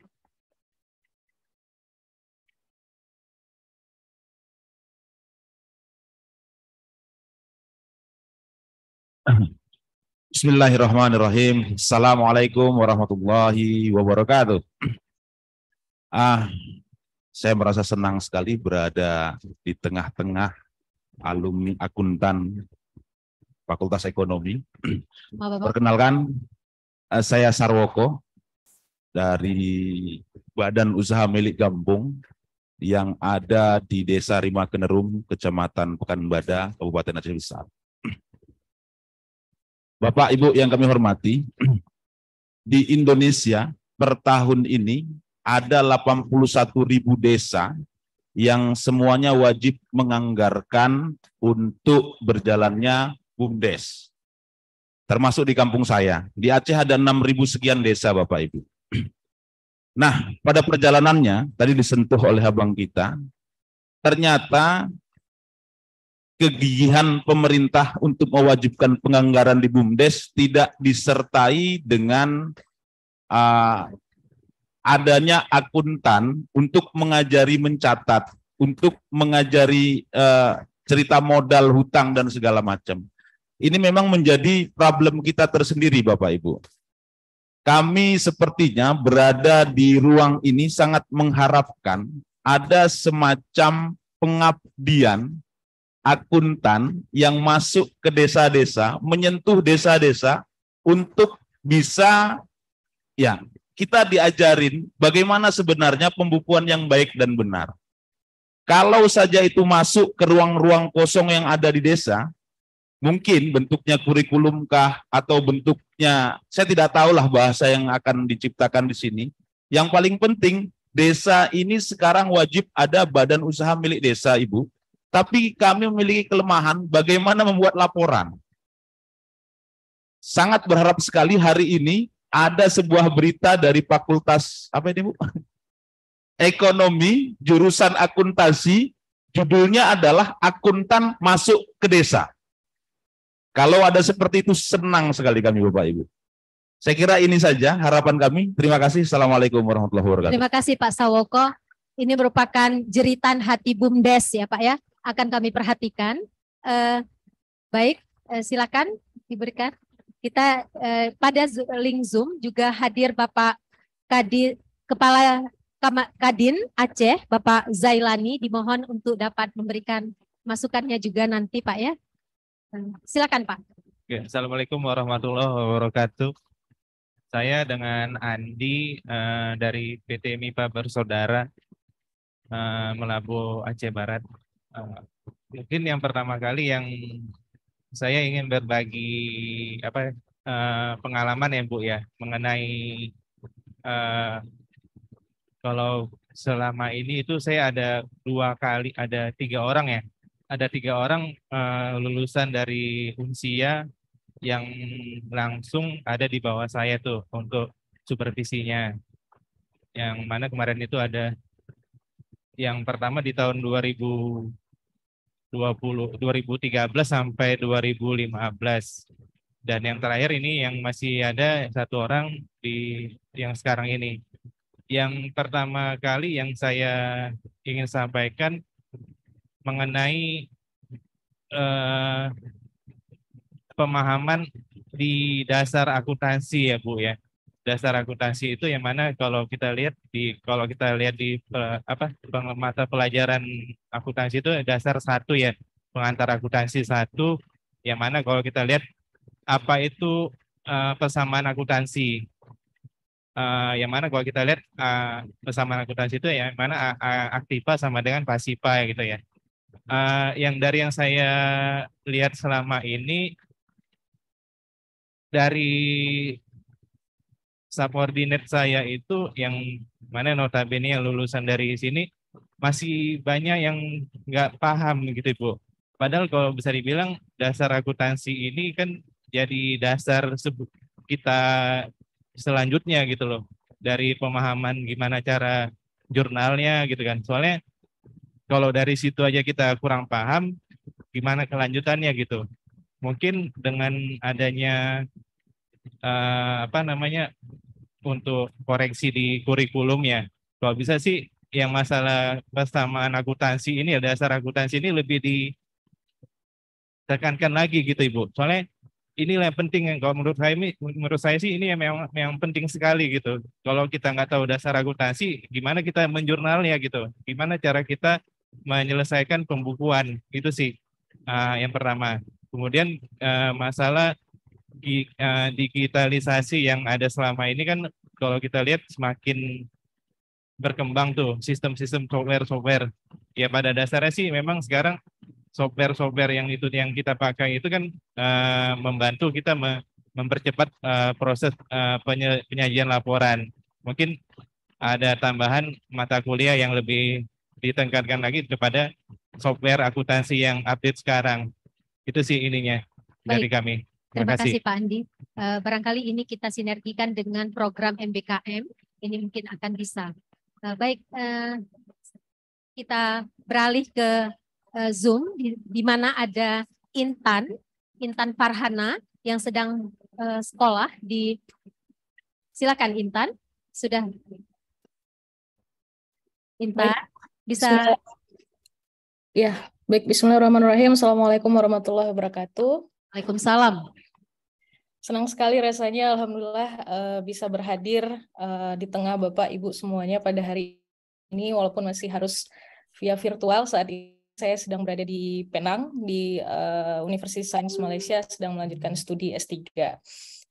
Mungkin untuk menghemat waktu, saya mau langsung sedikit sharing pengalaman mungkin ya. Jadi perkenalkan Ibu Bapak, saya Intan Farhana, saya angkatan tahun 2012. Setelah selesai studi S1, saya melanjutkan S2 di New Zealand, kemudian sempat mengajar di University of Bahrain selama 2 semester, dan lanjut di Malaysia untuk pendidikan S3 saya. Jadi jalur yang saya tempuh itu kurang lebih memang ingin menjadi akademisi. Jadi yang akan saya share sedikit dan juga saran mungkin ya lebih ke arah sana gitu ya. Jadi sepengalaman saya saat melanjutkan studi setelah S1 itu alhamdulillah sekali waktu itu kalau dibilang kemampuan untuk mengikuti pembelajaran saat S2 itu sudah cukup ya, ada ilmu-ilmu dasar yang untuk modal saya gitu untuk melanjutkan studi. Tapi ada satu struggle terbesar saya waktu itu, kesulitan terbesar saya adalah mengenai cara berpikir kritis. Dan ini tadi juga yang disebutkan oleh Bang Ikhlas dan juga tadi Pak Nuzul ya kalau nggak salah saya, mengenai logical thinking dan juga critical thinking. Dan ini penting sekali, baik jika ingin menjadi praktisi dan juga kemudian ingin menjadi akademisi ke depannya.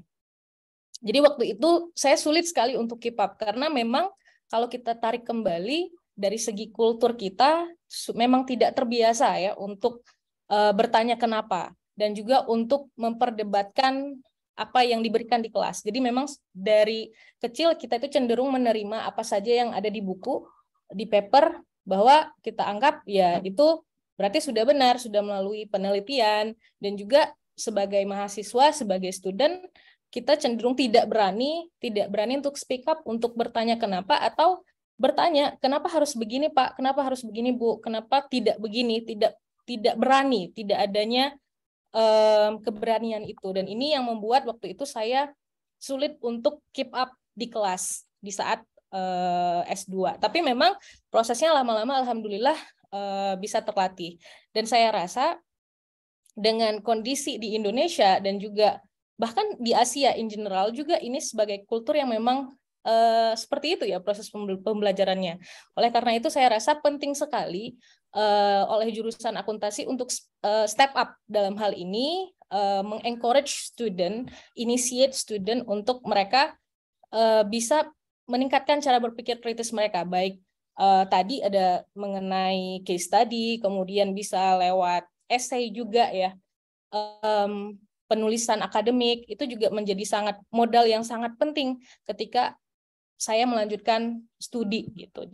Jadi yang menurut saya dari segi proses pembelajaran yang paling kritikal adalah critical thinking development dan juga academic writing. Jadi mungkin perlu dibiasakan juga mahasiswa untuk menulis akademik yang baik gitu. Jadi dari mulai semester 1 bisa kita berikan pelatihan dari mereka menulis esai, dimulai dari yang 500 kata, kemudian 1000 kata, berlanjut sehingga ke semester akhir bisa sampai 2500 kata, sehingga ketika mereka melanjutkan studi lanjutan, mereka sudah terbiasa bagaimana cara menulis esai yang baik. Kemudian mungkin ada satu lagi yang ingin saya sarankan mengenai mata kuliah ya. Ketika saya lanjut studi pertama sekali keluar, itu yang paling menarik bagi saya waktu itu adalah term sustainability. Jadi term sustainability ini masih kurang sekali pemahamannya di kita gitu ya. Dan ini sangat penting untuk masa sekarang. Jadi karena apalagi Indonesia sekarang sudah ikut ya dalam mengimplementasikan agenda SDGs 2030. Jadi adanya mungkin nggak perlu sampai advance level, mungkin bisa fundamental of sustainability accounting, memperkenalkan konsep sustainability itu seperti apa. Jadi sehingga ketika mereka memutuskan untuk melanjutkan S2 misalnya, akan ada konsentrasi ke arah sana. Ataupun jika ingin mengambil ke arah praktisi, sekarang juga banyak posisi-posisi saya rasa di posisi-posisi di perusahaan-perusahaan besar yang sekarang requires itu.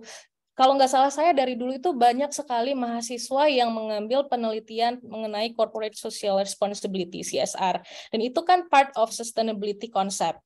Nah, berarti interest mahasiswa itu banyak sekali ke arah sana. Jadi penting untuk kita perkenalkan sehingga ekspertisnya ada nanti. Bagi mereka yang ingin ke praktisi di corporate, mereka bisa memahami bagaimana analyzing sustainability accounting, bisa ada carbon accounting dan sebagainya. Kemudian juga yang ingin mungkin berkarir di pemerintahan, praktisi di pemerintahan, ini juga penting integrasi sustainable development goals kepada instrumen-instrumen pemerintahan seperti budget misalnya. Seperti itu diperlukan sekali ekspertis ini di Aceh terutama.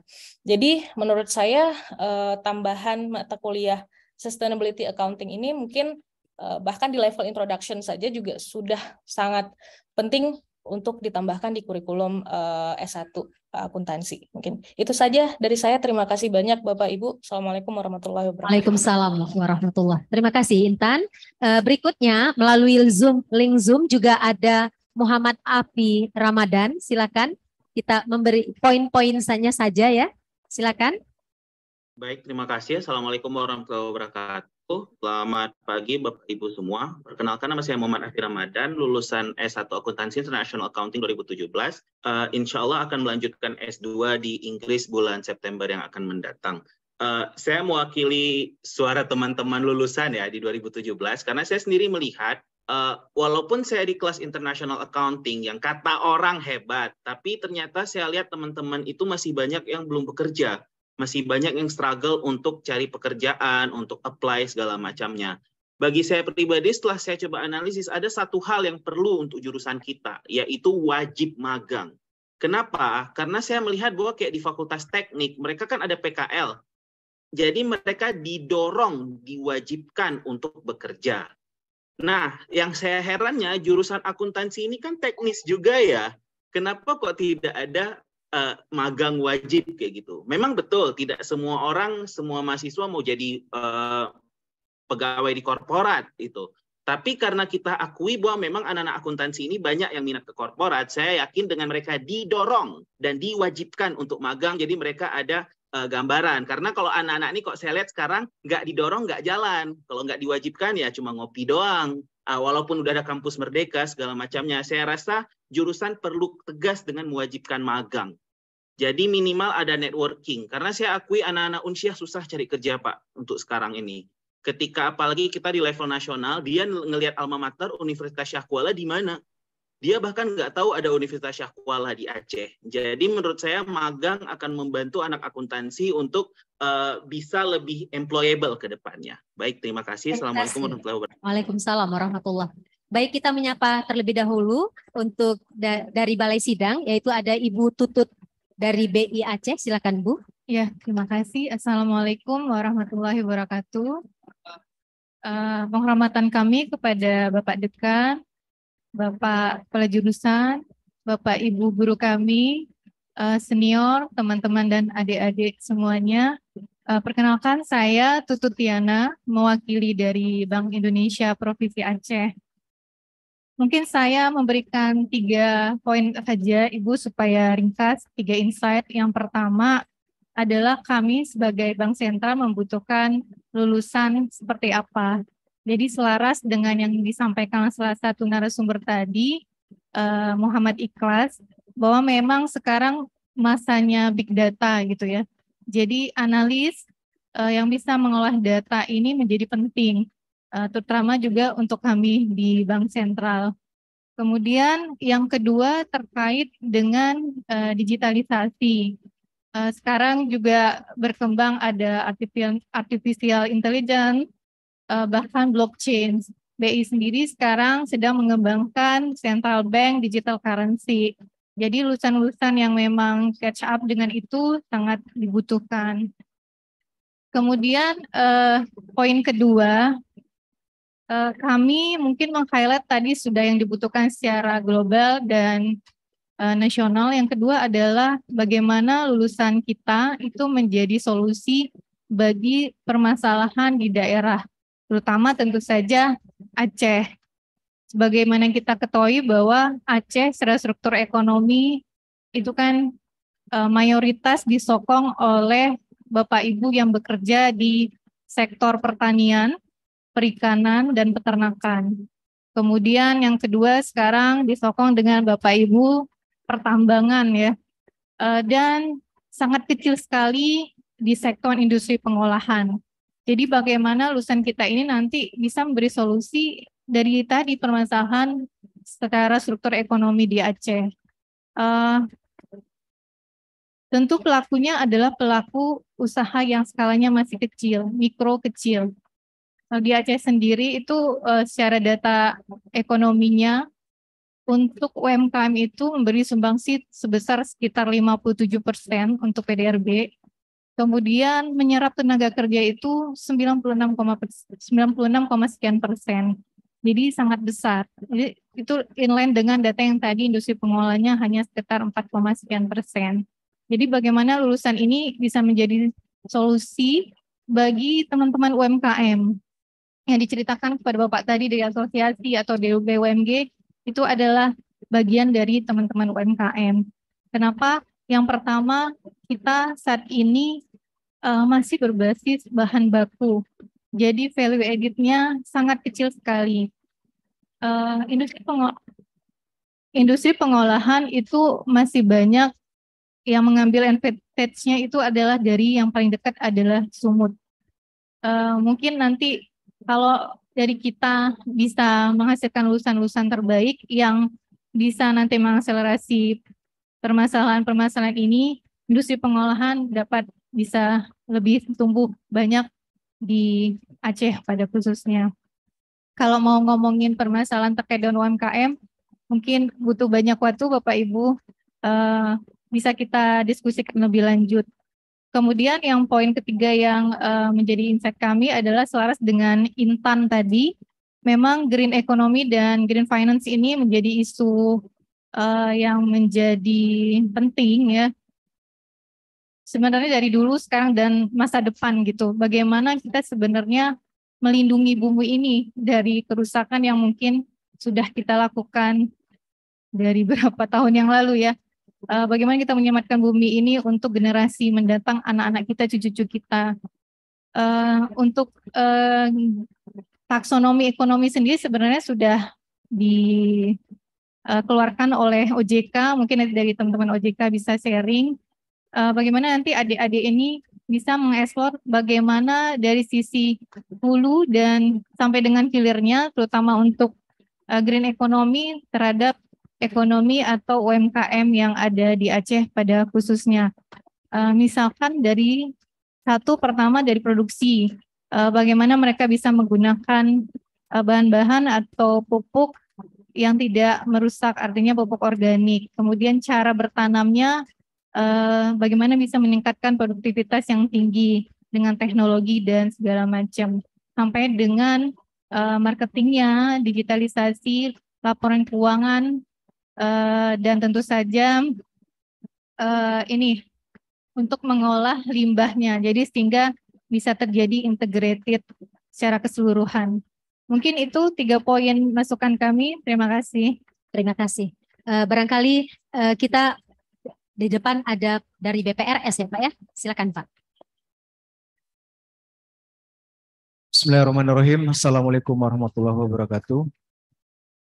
Perkenalkan, nama saya Sugito sebagai Direktur Utama BPR Syariah Mawakilah. Mungkin masukan saja langsung. Yang pertama, benar tadi apa yang disampaikan oleh salah satu yang ikut di acara ini melalui daring. Dianjurkan bahwa di mata kuliah di jurusan akuntansi, walaupun ini kan sifatnya praktek gitu ya, walaupun tidak diwajibkan mungkin saat ini untuk mengikuti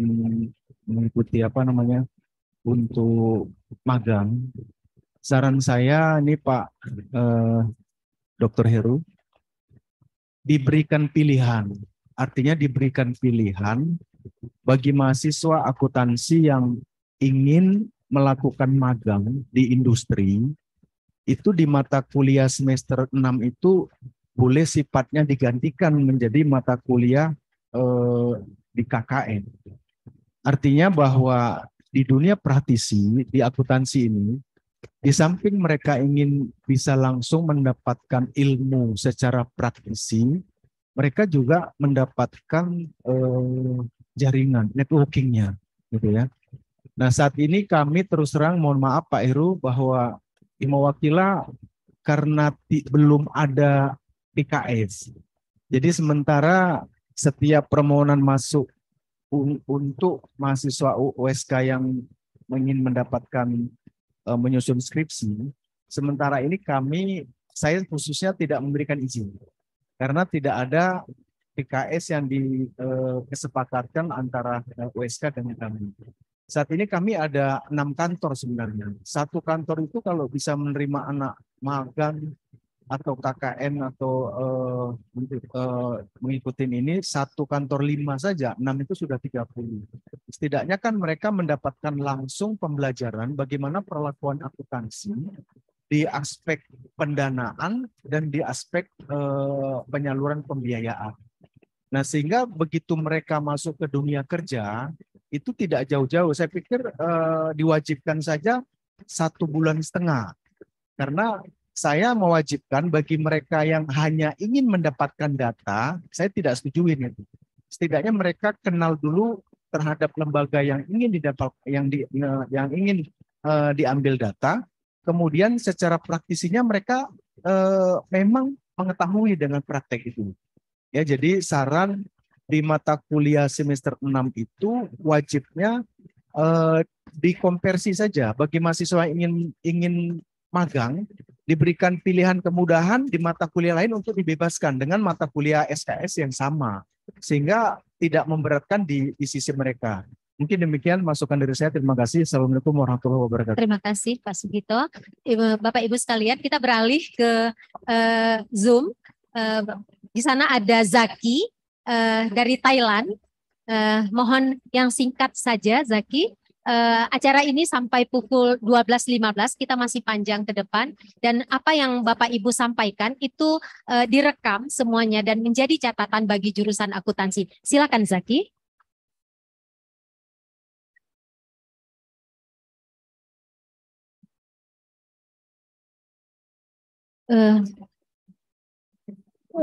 Zaki barangkali belum dibuka.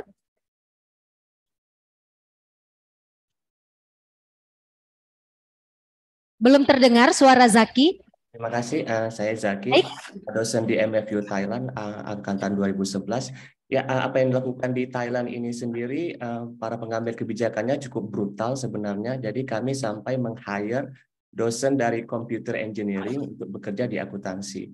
Jadi sekarang dosen computer engineering itu sampai mengajarkan 2 mata kuliah baru di jurusan akuntansi.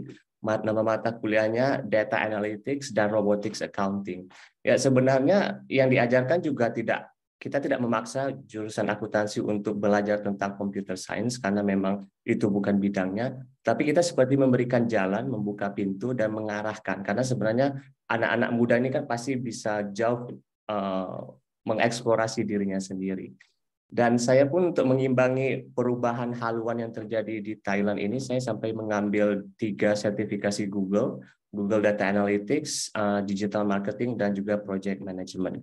Dan sebenarnya ada solusi dari Tableau, salah satu software Big Data, buat para edukator, pendidik, mereka bisa memberikan lisensi gratis kepada para pendidik, namun saat itu saya harus melakukan riset terlebih dahulu, yang di situ saya menggunakan Tableau. Jadi perlu ada publikasi dulu yang menggunakan Tableau.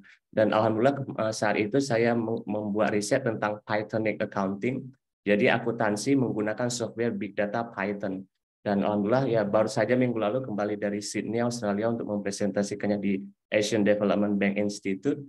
Jadi memang ini semua menjadi concern semua pihak para pengambil kebijakan. Dan yang kedua sebenarnya tentang sustainability atau ESG accounting, environmental, social, and governance. Jadi saya melihat sendiri di BUMN, bukan BUMN tapi perusahaan nasional ASEAN Agri, kalau saya tidak salah, mereka sekarang sudah punya namanya sustainability officer.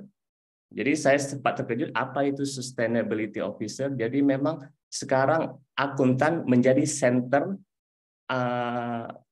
pengambil kebijakan juga, karena akuntan itu dia memegang informasi konfidensial perusahaan. Maka sekarang akuntan menjadi sangat penting, terutama juga untuk urusan sustainability. Maka dari itu IFRS sendiri pun dalam bulan Juni ini, jika tidak halangan, juga akan mereka sudah mendirikan ISSB, International Sustainability Board, dan mereka akan juga mengeluarkan standar-standar sustainability-nya, sehingga menjadi penting buat para akuntan juga mengerti tentang ESG dan sustainability. Saya rasa demikian. Iya. Terima kasih. Kita beralih ke Bapak dari Pertamina. Dari Pertamina, Bapak Fahrul Juanda, silakan Pak.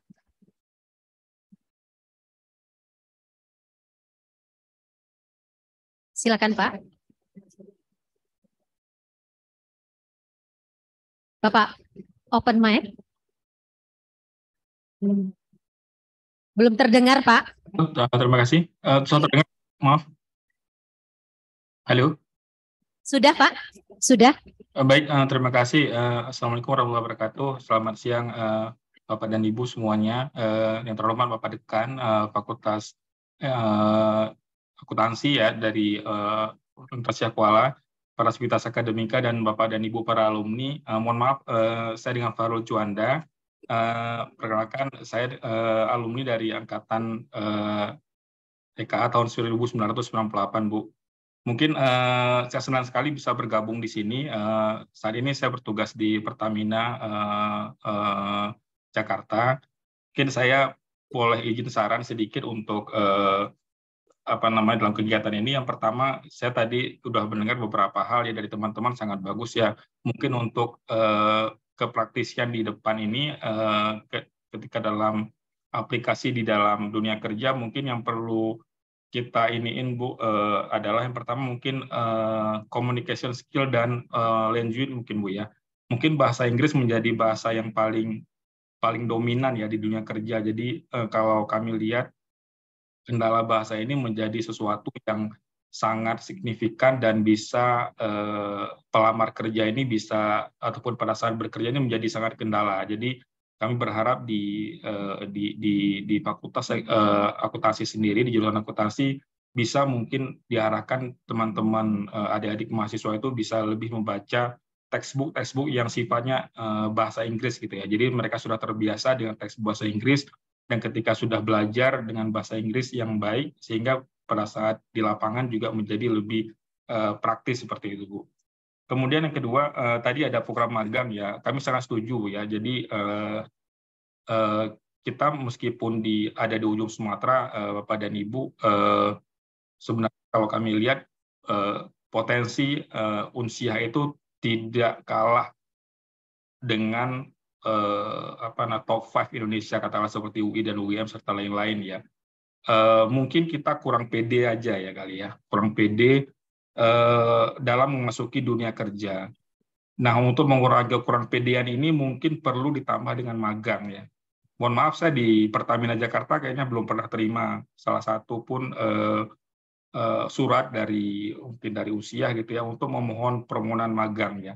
Mungkin skop magangnya harus diperluas kali Bu ya. Tidak hanya di skop Aceh, mungkin harus keluar dari Aceh sehingga kita bisa melihat lebih luas jangkauan aktivitas bisnis secara praktis yang ada di Indonesia terutama ya. Sehingga mungkin kami di bidang hulu migas, dan ini kan akuntansi minyak sepertinya tidak common di dunia akademik ya.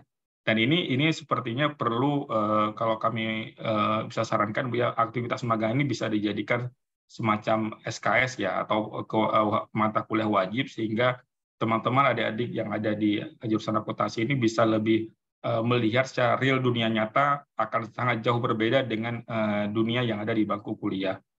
Kemudian yang ketiga adalah mungkin tadi ada sebutan bahwa kita masih banyak alumni yang masih mencari kerja. Mungkin kami kalau boleh saran Bu ya, dilakukan pendampingan ya, mungkin bisa diundang beberapa alumni ya, untuk teman-teman yang akan memasuki semester akhir. bagaimana cara trik dan tipsnya untuk mencari kerja, terutama mungkin yang paling mungkin secara akademik bisa dihandalkan ya. Tapi secara wawancara kita banyak yang berguguran mungkin di dunia kerja itu, para pelamar kerja itu banyak berguguran pada saat wawancara ya, dengan cara user, dengan cara dengan direksi, mungkin kalau kami di swasta ya, itu banyak teman-teman yang berguguran di sana, dan ini mungkin perlu diminta teman-teman psikolog atau teman-teman yang kompeten di bidangnya untuk memberikan amunisi atau tip-tip sehingga para alumni ini bisa lebih cepat dan terbiasa dengan yang sifatnya komunikasi ya. Itu mungkin yang selanjutnya, mungkin yang terakhir karena singkat waktu ya, mungkin mata kuliah yang tadi kan ada ESG ya. ESG itu memang saat ini Bu lagi ngetren-ngetrennya, dan ketika kita akan melakukan suatu loan pada saat sekarang ke syndicate loan, kita badan usaha itu pasti diminta kalau kita mau jadi green bond atau pinjaman yang sifatnya hijau gitu ya, belum ramah lingkungan, itu pasti akan dinilai kepada ESG. Dan mungkin mata kuliah ini menjadi mata kuliah sustainability accounting yang baru, dan ini bisa mungkin sudah dimulai dari sekarang sehingga teman-teman di perkuliahan itu bisa lebih familiar dengan nanti setelah lulus tuh apa yang dimaksud dengan ESG, mereka lebih tahu. Dan satu lagi mungkin ketika menjadi CFO gitu ya, direktur keuangan gitu di suatu entitas, mungkin yang salah satu yang menjadi topik tanggung jawabnya adalah di risk management gitu ya. Meskipun ini mungkin mata kuliahnya ke manajemen risiko ada di bidang jurusan manajemen, tapi accounting itu justru sangat harus memperhatikan risk management. Jadi setiap pengambilan suatu treatment akuntansi, dia sudah mikir lebih jauh satu atau dua langkah ke depan risk apa yang terjadi di sana. Mungkin ini menjadi salah satu juga penambahan mata kuliah yang ada di akuntansi. Mungkin demikian ya Ibu, Bapak dan Ibu dari kami. Mohon maaf bila agak kepanjangan. Terima kasih. Baik, terima kasih Pak Fahrul dari Pertamina. Kita beralih ke Balai Sidang. Tadi ada Bu Lena. Silakan Pak. Bu. Terima kasih. Assalamualaikum warahmatullahi wabarakatuh. Saya Nurlana dari PLN Aceh. Terima kasih atas kesempatannya. Jadi begini, kebetulan PLN ini saya melihat paling laris didatangi oleh teman-teman dari Fakultas Ekonomi Unsiyah. Jadi sudah sejak beberapa tahun yang lalu saya secara tidak langsung melakukan riset. Sebenarnya bagaimana sih kualitas teman-teman atau adik-adik dari Fakultas Ekonomi Universitas Syiah Kuala. Dari awal kita mengajak mereka itu berpikir tentang terkait dengan ilmu akuntansi secara pure gitu ya. Ya memang itu bertahap terus berkembang secara lebih baik. Dari awalnya malah tidak tahu jenis laporannya apa, kemudian terus menjadi lebih baik. Dan kita saat ini sudah ada MOU ya antara Fakultas Ekonomi dengan PLN Aceh. Kemudian yang kita harapkan gitu ya dari apa yang sudah kami lihat, sebenarnya yang pertama terkait dengan soft kompetensi. Itu soft kompetensi itu harus benar-benar ditekankan gitu ya. Bukan hanya terkait dengan akhlak, tapi juga terkait dengan integritas dan sebagainya.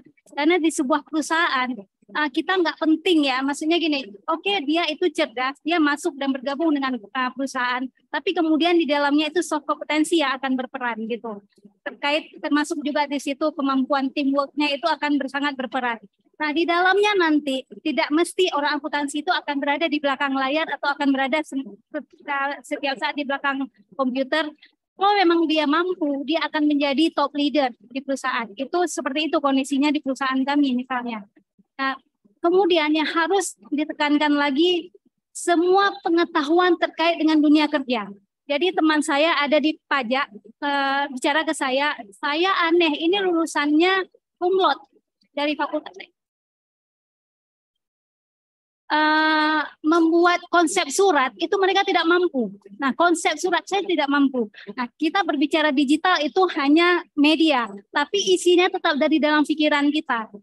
Kemampuan analytical thinking dan sebagainya untuk menganalisa itu adalah hal yang sangat diutamakan di perusahaan. Jadi jangan sampai ada yang seperti itu gitu Bu. Belum lagi kalau kemampuan Excel dan sebagainya gitu ya. Jadi pengetahuan dunia kerja secara luas itu harus mencakup di dalam kurikulum. selain soft kompetensi. Kemudian juga entrepreneurnya, Bu, kewirausahaannya gitu. Karena jangan hanya berharap dia keluar itu dia masuk ke dalam lapangan kerja, tapi bagaimana dia juga mampu membuka lapangan kerja. Itu juga harus dipersiapkan di dalam perguruan tinggi begitu. Jadi supaya dengan kondisi yang dunia kerja yang semakin ketat persaingannya, mereka itu nggak ada masalah. Tapi entrepreneurnya juga sudah menjadi bahagian dari kompetensi mereka. Kemudian seperti disampaikan oleh Pak Fahrul tadi, kebetulan saya ingat itu beliau adalah junior saya 97, beliau 98 gitu ya. Itu risk management. Nah, di perusahaan apapun yang dilakukan harus melalui mitigasi risiko. Nah, kemampuan risk management itu harus menjadi kemampuan juga yang menjadi soft kompetensinya para pegawai gitu, para tenaga kerja. Karena kalau dia mampu mengatakan itu proyek itu oke, selain dia melakukan KKO, KKF dan sebagainya, dia harus melakukan mitigasi risiko. Dan itu harus benar-benar bisa mencerminkan kalau ada risiko dia sudah melakukan mitigasi. Dan yang terakhir saya harapkan lebih banyak lagi praktisi yang akan masuk dan mengajar supaya apa? Bisa memberikan motivasi. Mungkin adik-adik kalau melihat dosennya itu ini ya dosen gitu. Tapi kalau praktisi yang mengajar, mereka akan lebih memperhatikan. Kenapa? Kita sudah melihat dunia kerja seperti apa. Seperti kita kemarin ya Bu ya, Lana ya. Ya, alhamdulillah akuntansi sudah pernah manajemen. coba.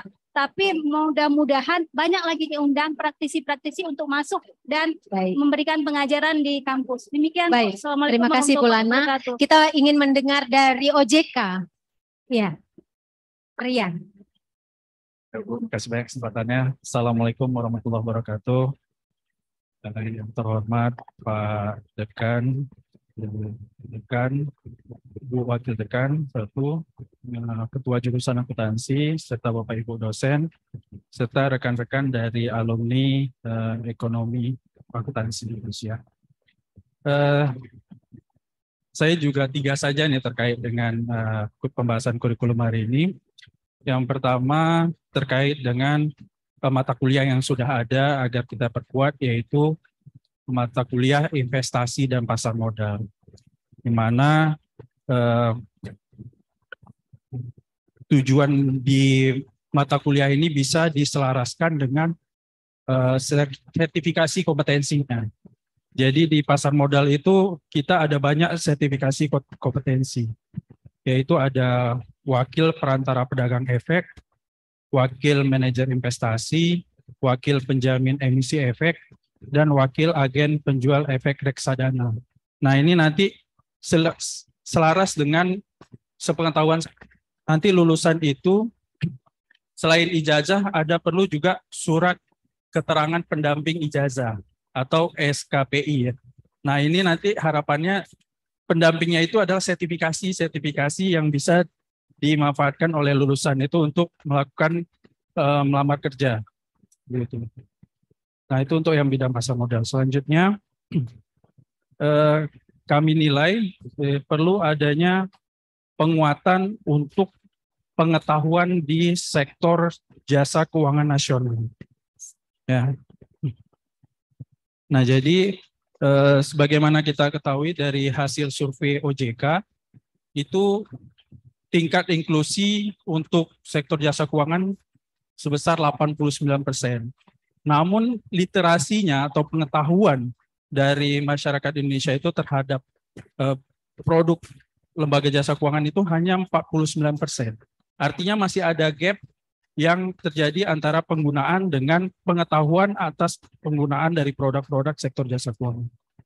Nah, dengan ini perlu kami rasa untuk adanya pengenalan di masing-masing industri di sektor jasa keuangan seperti perbankan, pasar modal, asuransi, lembaga keuangan mikro, finansial teknologi, fintech, peer-to-peer lending, segala macam. Nah ini juga selaras dengan perkembangan di sektor jasa keuangan itu yang cukup pesat akhir-akhir ini, di mana juga perlu dari pihak pemerintah itu perlu untuk membuat omnibus law di sektor jasa keuangan, yaitu Undang-Undang Nomor 4 Tahun 2023 tentang pengembangan dan penguatan sektor keuangan. Nah, ini kita lihat yaitu antara lain adanya bank digital, ya, securities crowdfunding, financial teknologi, insurance teknologi, dan hal-hal lain yang terkait dengan perkembangan teknologi di sektor jasa keuangan.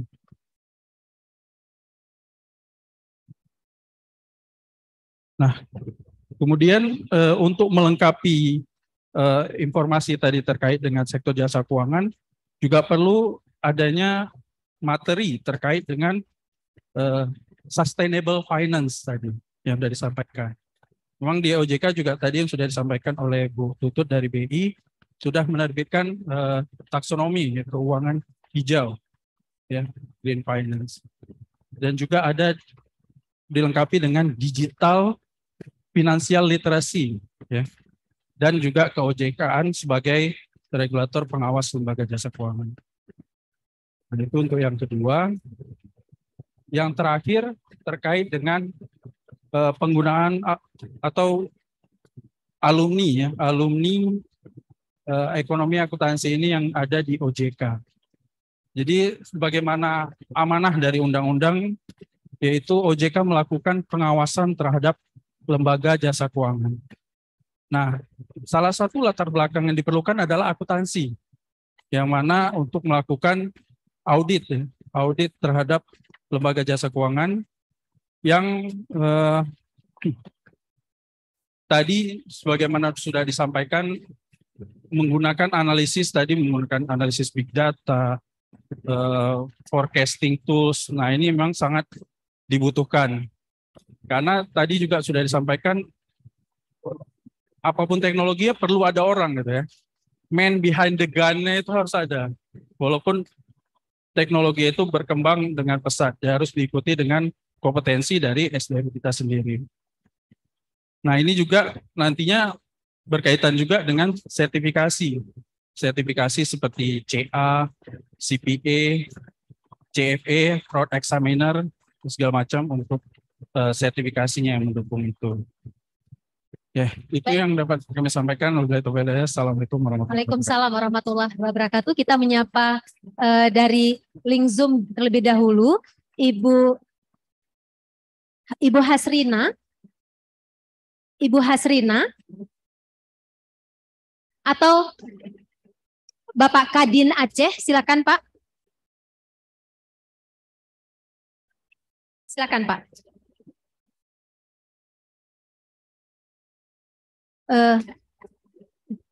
Belum open mic-nya Pak. Oke, baik. Terima kasih. Assalamualaikum warahmatullahi wabarakatuh. Waalaikumsalam warahmatullahi wabarakatuh.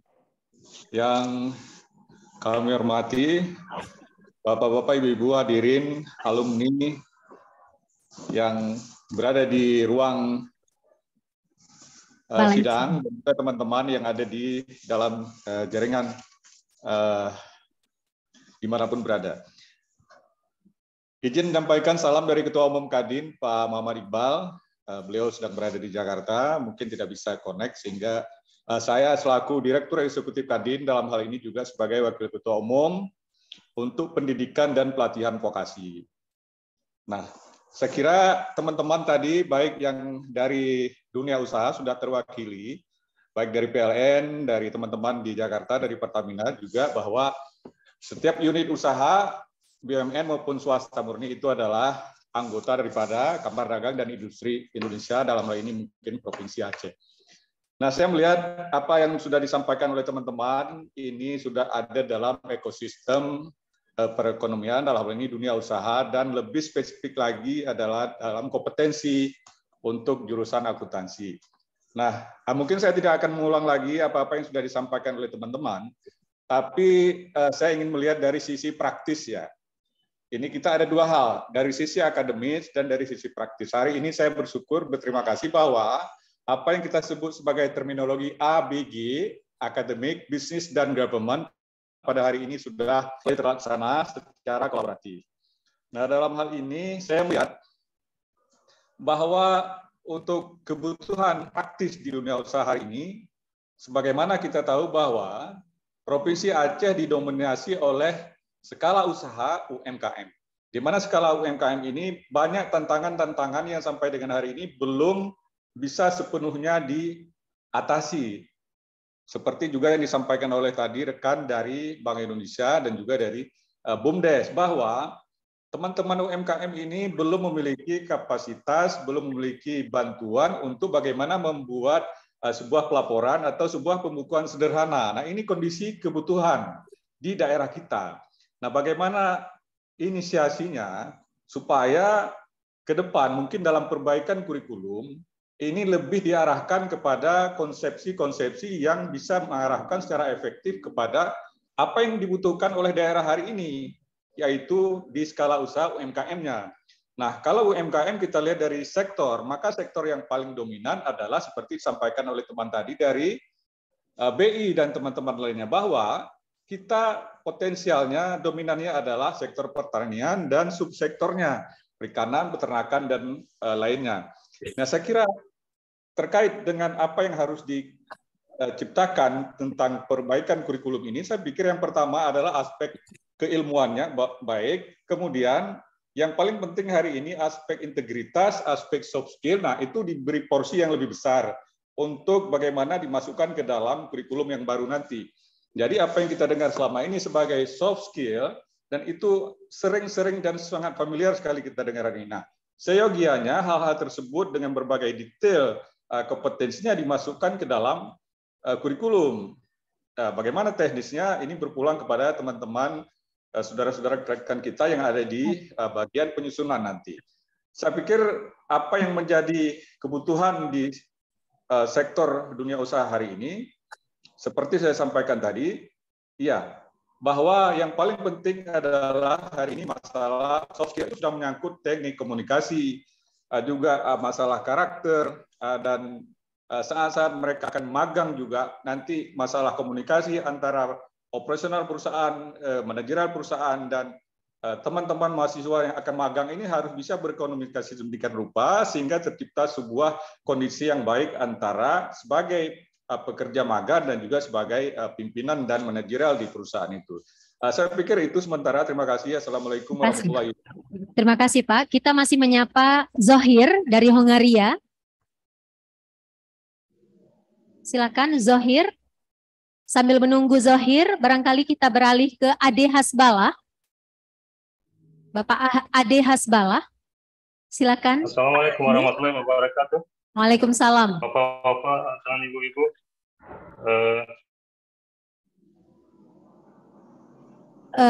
Sebentar Pak Ade. Kita dengarkan Pak Zohir dulu. Silakan Pak Zohir. Yeah, I will go ahead and speak in English. I'm very sorry. It has been a long time since I graduated and left Indonesia. Bahasa Indonesia saya nggak lancar. Dulu bahasa Indonesia saya lancar sekali, tapi sudah lama sekali nggak ngomong bahasa Indonesia. Kalau itu udah lupa ya agak. So yes, I'm very delighted to see every one of you. Some of my lecturers who are still working in Indonesia, and some of my classmates too, like Zaki and others. So overall, it has been a great experience studying in Indonesia in general, in economics faculty, in international accounting program. And if I'm not mistaken, it was the first year which it was being started. It was being established. So it has been a great experience for me to study there with the amazing lecturers. So first of all, I want to share with my experience after I graduated. So after I graduated, after graduating, I went a little bit not too far from my majority. So after graduation, I started working as an import manager in one of the companies in Tajikistan as an import manager. So to be honest, the accounting wasn't used by me too much, but overall it was very helpful. And then I moved to Turkey, where I worked as an expert manager in there. And we had some, as I was an expert manager, we had some customers. So in Turkey, in that company, our company was producing the motors and pumps, water pumps, submersible pumps. So we had some customers from Indonesia. So I want to share some experience with them. So once they, Indonesian clients came over to Turkey, and we were in a meeting with them, and then I started speaking Indonesian, and they were very surprised how a person like me who is from Tajikistan and lives in Turkey and can speak Indonesian, and some of the, I also know some of the Achinese language words. Terima kasih. So they were very surprised in a good way, of course. And they started to ask me how I know Indonesia. So I started sharing with them with my experience. So the one thing that I want to share with you as a suggestion is that to make it easier for the foreign students like me, when we applied for the university, we had some friends over there who were in Indonesia. They were Tajiks too. They helped us to accommodate in the Banda Aceh and take us to the campus and show us around. So we had our friends already there. So right now I am in Tajikistan. We have our small family business, and at the same time I'm working as a part-time teacher. I'm a computer teacher here. So the students ask me, baik, terima kasih. like me myself, and I am asking them what they want to do. Some of them also want to study accounting as well, but they don't know how. So my suggestion is maybe make Here, it easier due for to the time constraint, could you please say foreign. Yes, sir. Because of the time constraint, could you please tell, tell your opinions briefly? Sure. My suggestion is to make it easier. Terima kasih. Application and entry through online, through websites, and providing approximate expenses for the foreign students. Yeah, thank you very much. Assalamualaikum warahmatullahi wabarakatuh. Waalaikumsalam warahmatullahi. Baik, kita menyapa Ade Hasbalah dan kemudian Mahmud dari Tajikistan. Tapi sebelumnya ke Ade Hasbalah terlebih dahulu. Silakan Pak Ade Hasbalah. Silakan Pak. Kayaknya ini temu kangen semuanya. Silakan Pak. Baik, terima kasih. Saya terdengar jelas. Belum terdengar. Sekarang. Iya, belum. Saya terdengar jelas. Baik, sudah. Sudah. Baik. Assalamualaikum warahmatullahi wabarakatuh. Waalaikumsalam. Baik, tentunya pertama alhamdulillah kita bisa bertemu walaupun melalui forum hybrid ya. Saya Ade Hasbalah Abdullah, alumni ekonomi akuntansi 88. Saat ini saya bertugas di Bank Mandiri. Dalam kesempatan ini terima kasih untuk wabil khusus tadi ada Pak Dekan dan Bapak Ibu semua, para senior, junior dan semua kolega kita. Mohon maaf kalau tidak kita sebutkan satu persatu. Tadi kita udah bahas banyak, tapi sebelumnya saya disclaimer dulu. Kenapa saya disclaimer? Terus terang saya tidak mengikuti secara lengkap dari awal. Mohon maaf kalau mungkin saya ada tertinggal atau tidak update ya. Nah, tadi kita coba untuk pilah, katanya kan ada kaitannya ini untuk nanti para alumni kita yang memang untuk masuk dunia kerja ataupun jadi pengusaha. Mungkin yang akan kami sharing adalah kita concern kepada untuk yang masuk dunia kerja. Tadi beberapa hal yang sudah dibahas teknis luar biasa dan kami melihat sudah sangat terangkum terwakili oleh adik kita tadi Muhammad Ikhlas ya, sudah dipaparkan dan diperdalam juga dengan yang lainnya. Saya tidak akan mengulangi itu. Namun yang kami lihat adalah kita sependapat juga dengan beberapa teman-teman, kita bicara kalau di dunia kerja itu soft skill-nya memang yang harus juga kita bekali ya sejak dari awal. Sependapat tadi bahwa magang, pendampingan, ya, kemudian dari PLN juga bilang tadi bagaimana meningkatkan soft skill itu juga sangat. Karena kita di dunia kerja kita tahu kalau kita dibilang oh profesional itu apa sih ukurannya? Kita pakai rumus sederhana. Kita punya knowledge, kita punya skill, dan kita punya attitude. Nah itu mungkin merupakan implementasi dari hard skill yang sudah kita miliki. Valid yang disampaikan oleh beberapa teman-teman termasuk dari regulator Bank Indonesia, OJK tadi, kami sebagai praktisi di perbankan sangat benar ya yang tadi udah dibilang bahwa green economy, kemudian AI ya itu semua memang sampai hari ini yang masih menjadi concern kita sebagai user kalau daripada alumni ya. Oleh karena itu kami sependapat dengan tadi kan dari Pertamina ya. Ayo dari kampus harusnya juga terus mendorong, memperbanyak melalui magang atau kampus Merdeka. Kami juga lihat kampus Merdeka yang ada di perusahaan kami banyak, tapi yang dari alumni ataupun yang dari OSK, khususnya dari FEB itu belum terlampau banyak. Ya, karena waktu mungkin itu yang bisa kami sifatnya hanya menambahkan, tapi sedikit saya hanya ingin mengajak kita semua, ya. Forum seperti ini memang bagus, perlu ya untuk terus dilakukan secara periodik, bukan hanya dalam rangka untuk evaluasi silabus gitu ya. Karena kita tidak ingin kampus kita hanya sebagai penyumbang menambah banyak pengangguran. Karena apa? Kita ingat apa yang Pak Hermawan bilang, sukses itu kuncinya dua, adanya kesempatan dan kesiapan. Nah, forum ini adalah untuk menyiapkan adik-adik kita, sehingga para alumni itu tidak bahwa kita karena IP-nya sudah tinggi, IPK-nya tinggi, kita hanya merasa pinter. Dunia kerja nggak cukup, harusnya pinter merasa.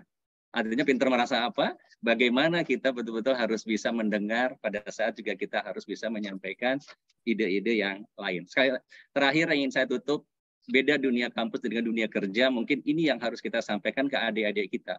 Di dunia kampus, IPK tinggi, rajin belajar, kita dibilang pinter. Dunia kerja nggak bisa satu pinter. Dunia kerja harus pinter-pinter. Mungkin itu sharing dari kami. Mudah-mudahan bermanfaat. Terima kasih semua catatan menjadi masukan, menjadi catatan bagi kami. Kita masuk kepada Mahmud dari Tajikistan. Silakan. Kita sudah berada di penghujung acara. Setelah Mahmud kita beralih ke balai sidang dengan satu tanggapan lagi. Kemudian kita tutup karena kita ada beberapa agenda lagi. Silakan Mahmud.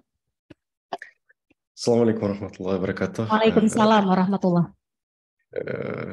Senang banget melihat dosen-dosen saya dan kawan-kawan saya dari Unsiah, dan saya mau mengucapkan terima kasih untuk sudah terkasih kesempatan untuk ini membagi dengan experience saya. Saya bukan dari Tajikistan, saya dari Kyrgyzstan,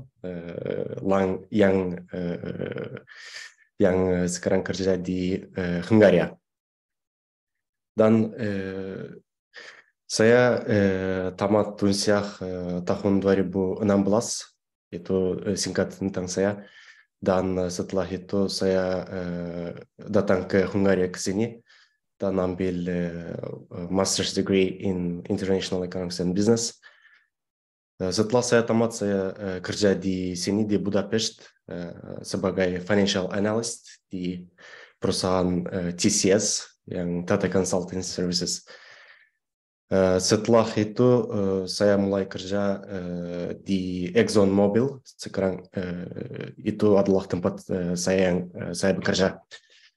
Dan sekarang saya kerja di sana sebagai financial reporting dan accounting analyst.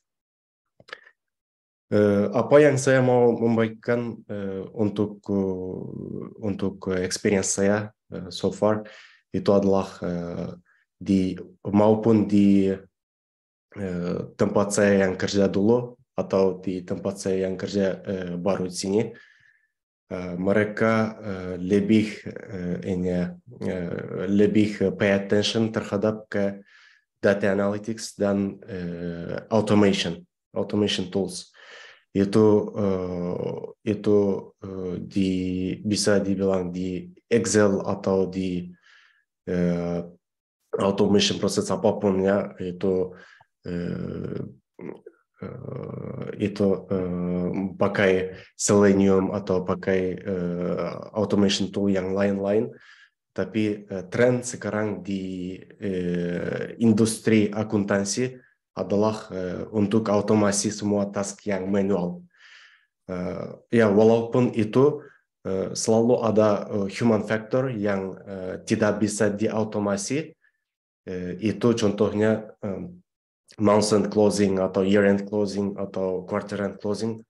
Ya, kalian yang kasih nama. Tapi selalu ada faktor yang human yang tidak bisa itu diautomasikan. Dan menurut saya yang skill key dalam industri akuntansi adalah remain ready for change. I mean, like selalu harus siap untuk berubah. Berubah adalah satu hal yang tidak akan rubahkan. Karena itu menurut saya itu lebih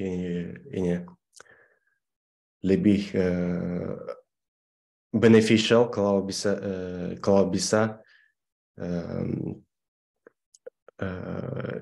critical thinking, bisa memajukan critical thinking kita dan ya seperti saya bilang, dan selalu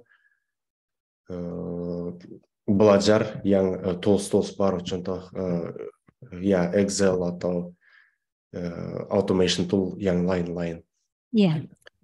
Baik. Terima kasih banyak. Terima kasih Mahmud. Bila ke Banda Aceh, ke Universitas Syah Kuala, kita bisa berdiskusi lebih panjang lagi. Ya, kami tunggu. Ya. Baik.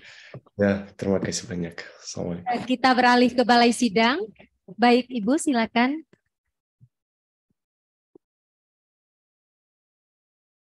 Bapak Ibu sekalian, kita masih ada sekitar 37 di ring Zoom dan di Balai Sidang juga masih ramai. Setelah ini karena 12.45 azan zuhur, mungkin kita harus mengakhiri acara ini. Baik, silakan Bu. Baik, terima kasih atas waktunya Ibu. Assalamualaikum warahmatullahi wabarakatuh. Perkenalkan, saya Okti Bu, saya dari PLN UID Aceh. Saya juga alumni EKA 97. Bahagia sekali saya hari ini diundang oleh Pak Riha Dedi. Dengan diundang saya jadi kembali ke kampus yang sudah 26 tahun saya tinggalkan dulu, dan juga bertemu dengan para dosen saya yang saya banggakan, Ibu dan Bapak dosen yang ada di sini. Di sini juga saya juga ingin mengusulkan kurikulum yang memang yang akan kita kembangkan tentunya di EKA untuk kedepannya. Sama yang seperti disampaikan oleh Bu Lana, bahwasanya di PLN itu memang langganan untuk anak magang, tapi memang tidak ada yang dari S1. Yang udah masuk itu rata-rata semuanya dari D3. Dan kita melihat dari magang ini memang cocok ya, untuk kedepannya itu harus ada magang di S1 supaya adik-adik ke depan tuh paham bahwasanya mereka setelah belajar di akuntansi, mereka juga akan bersiap untuk bekerja, baik itu di korporat maupun di luar korporat. Jadi mereka dengan magang sudah tahu wawasan terkait dengan dunia kerja itu seperti apa gitu. Karena kalau contohnya kami yang kami selalu lihat di instansi kami yang magang di kami itu memang tidak ada target dari anak-anak magang itu mesti bagaimana dan mesti apa. Karena saya lihat selalunya saya bertanya pada mereka, apa yang memang harus kami ajarkan kepada adik-adik ini memang tidak ada apa-apa dari institusinya.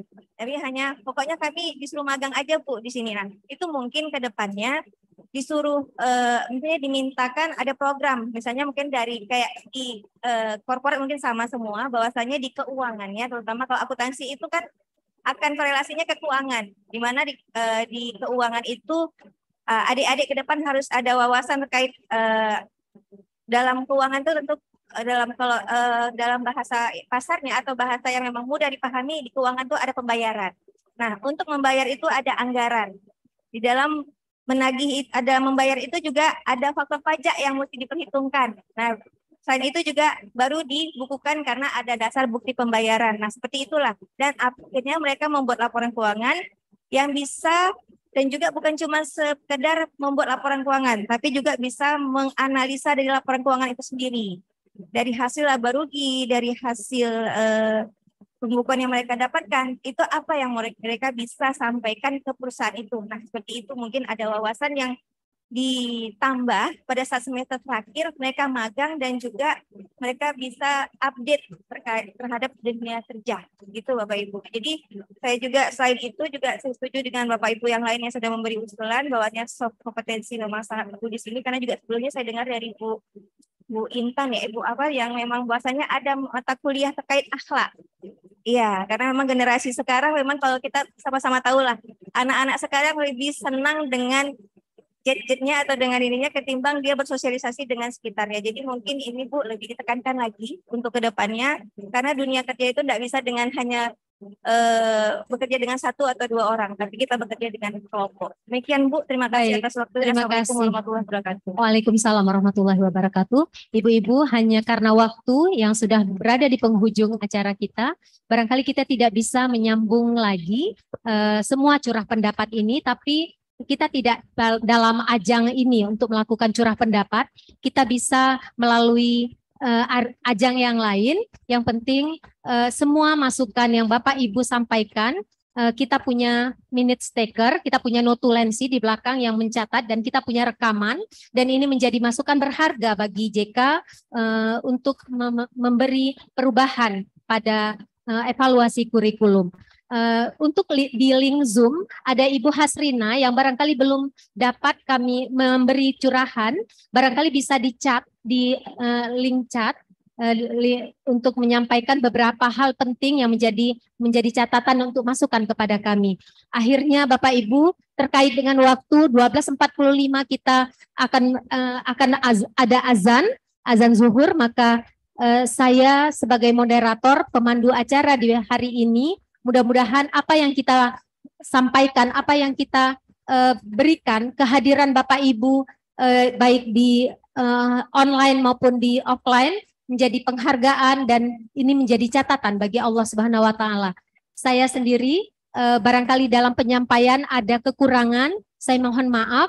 Hanya kepada Allah saya berserah diri. Hadanallahu wa iyyakum. Assalamualaikum warahmatullahi wabarakatuh. Saya kembalikan ke MC.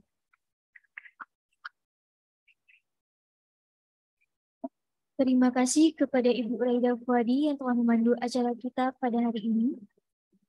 Rangkaian acara selanjutnya, penyerahan sertifikat kepada narasumber kita yang pertama, Ibu Dr. Sofia SSI MSc, kemudian kepada narasumber yang kedua, Bapak Muhammad Ikhlas SEAKCA, dan kepada moderator kita Ibu Raida Fuadi SEAKM MCA. Kepada Ibu Dr. Sofia boleh mengambil tempat dan kami mohon kesediaan dari Ibu Dr. Darwanis SEMSI AKCA dan Bapak Profesor Dr. Heru Fawzi SEMSC dan juga Ibu Dr. Indayani SEMSI AK untuk mengambil tempat di depan.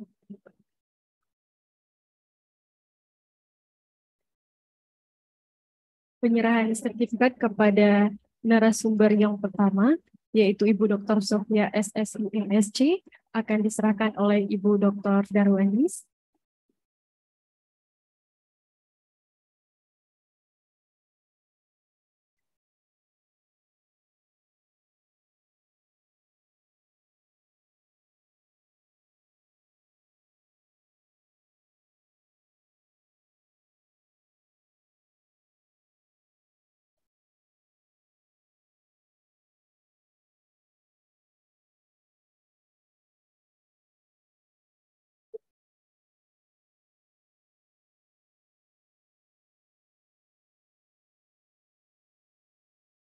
Untuk narasumber yang kedua yaitu Bapak Muhammad Ikhlas SEAKCA akan diserahkan oleh Profesor Dr. Heru Palevi, mungkin secara online ya Pak, karena Bapak Muhammad Ikhlas. Iya. Muhammad Ikhlas masih di Zoom? Masih Pak. Ya. Terima kasih Ikhlas sudah hadir lagi. Mudah-mudahan tidak bosan-bosan ya. Kami perlu banyak mendengar lagi dari Ikhlas. Izinkan kami memberikan apresiasi berupa sertifikat kepada Muhammad Ikhlas SE sebagai narasumber pada workshop FGD pengguna lulusan dan stakeholder internal eksternal evaluasi kurikulum dalam rangka capaian pembelajaran dan rencana pembelajaran. Kami yang sangat bangga di sini berharap dan berdoa supaya Ikhlas sukses terus dalam karir dan kehidupannya. Terima kasih.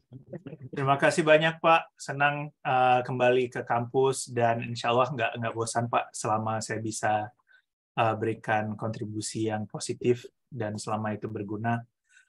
Dan selamat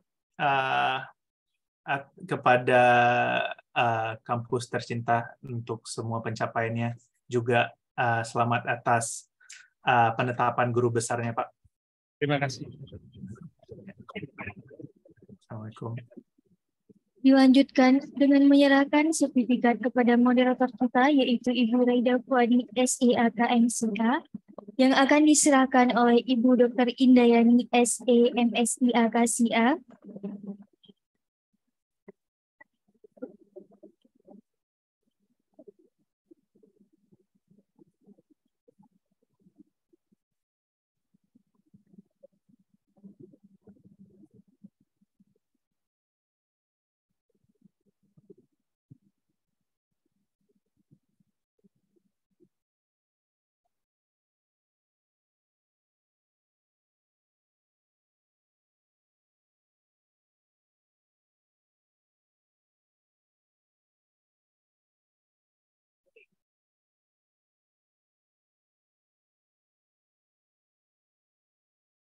Hadirin yang kami hormati, kita telah sampai pada penghujung acara kita pada hari ini.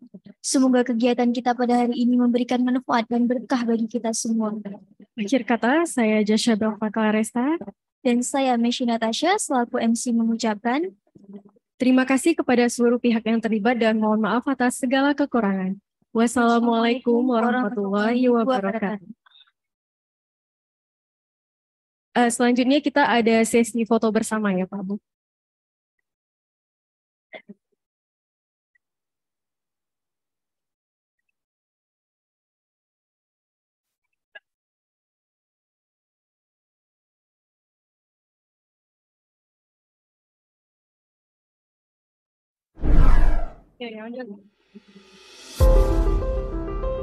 Kami ucapkan terima kasih juga untuk Bapak dan Ibu yang sudah hadir di ring Zoom.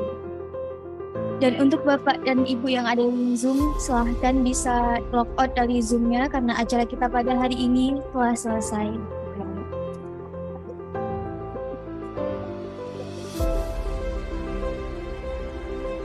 Bang Kini aja.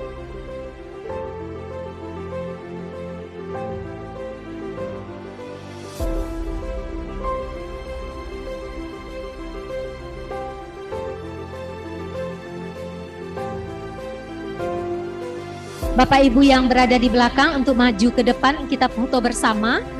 Bapak Ibu yang berada di belakang dapat maju ke depan, kita akan berfoto bersama.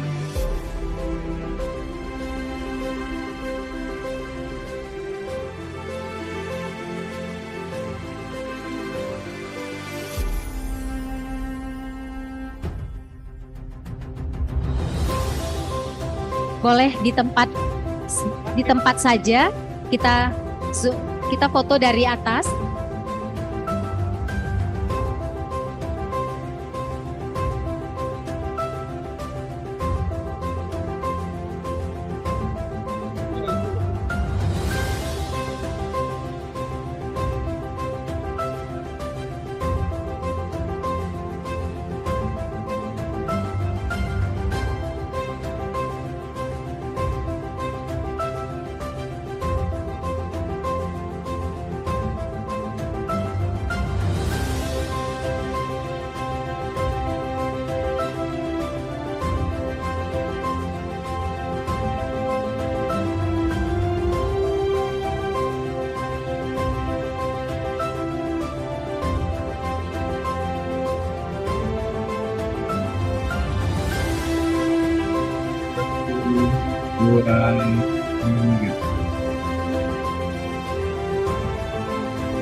Bapak Ibu dapat menuju ke bagian konsumsi. Semua yang berada di balai sidang ini dapat menikmati konsumsi. Mohon maaf yang di Zoom barangkali tidak bisa menikmati konsumsi, namun untuk di balai sidang silakan menuju bagian belakang balai sidang ini kita menikmati konsumsi yang sudah disediakan. Terima kasih.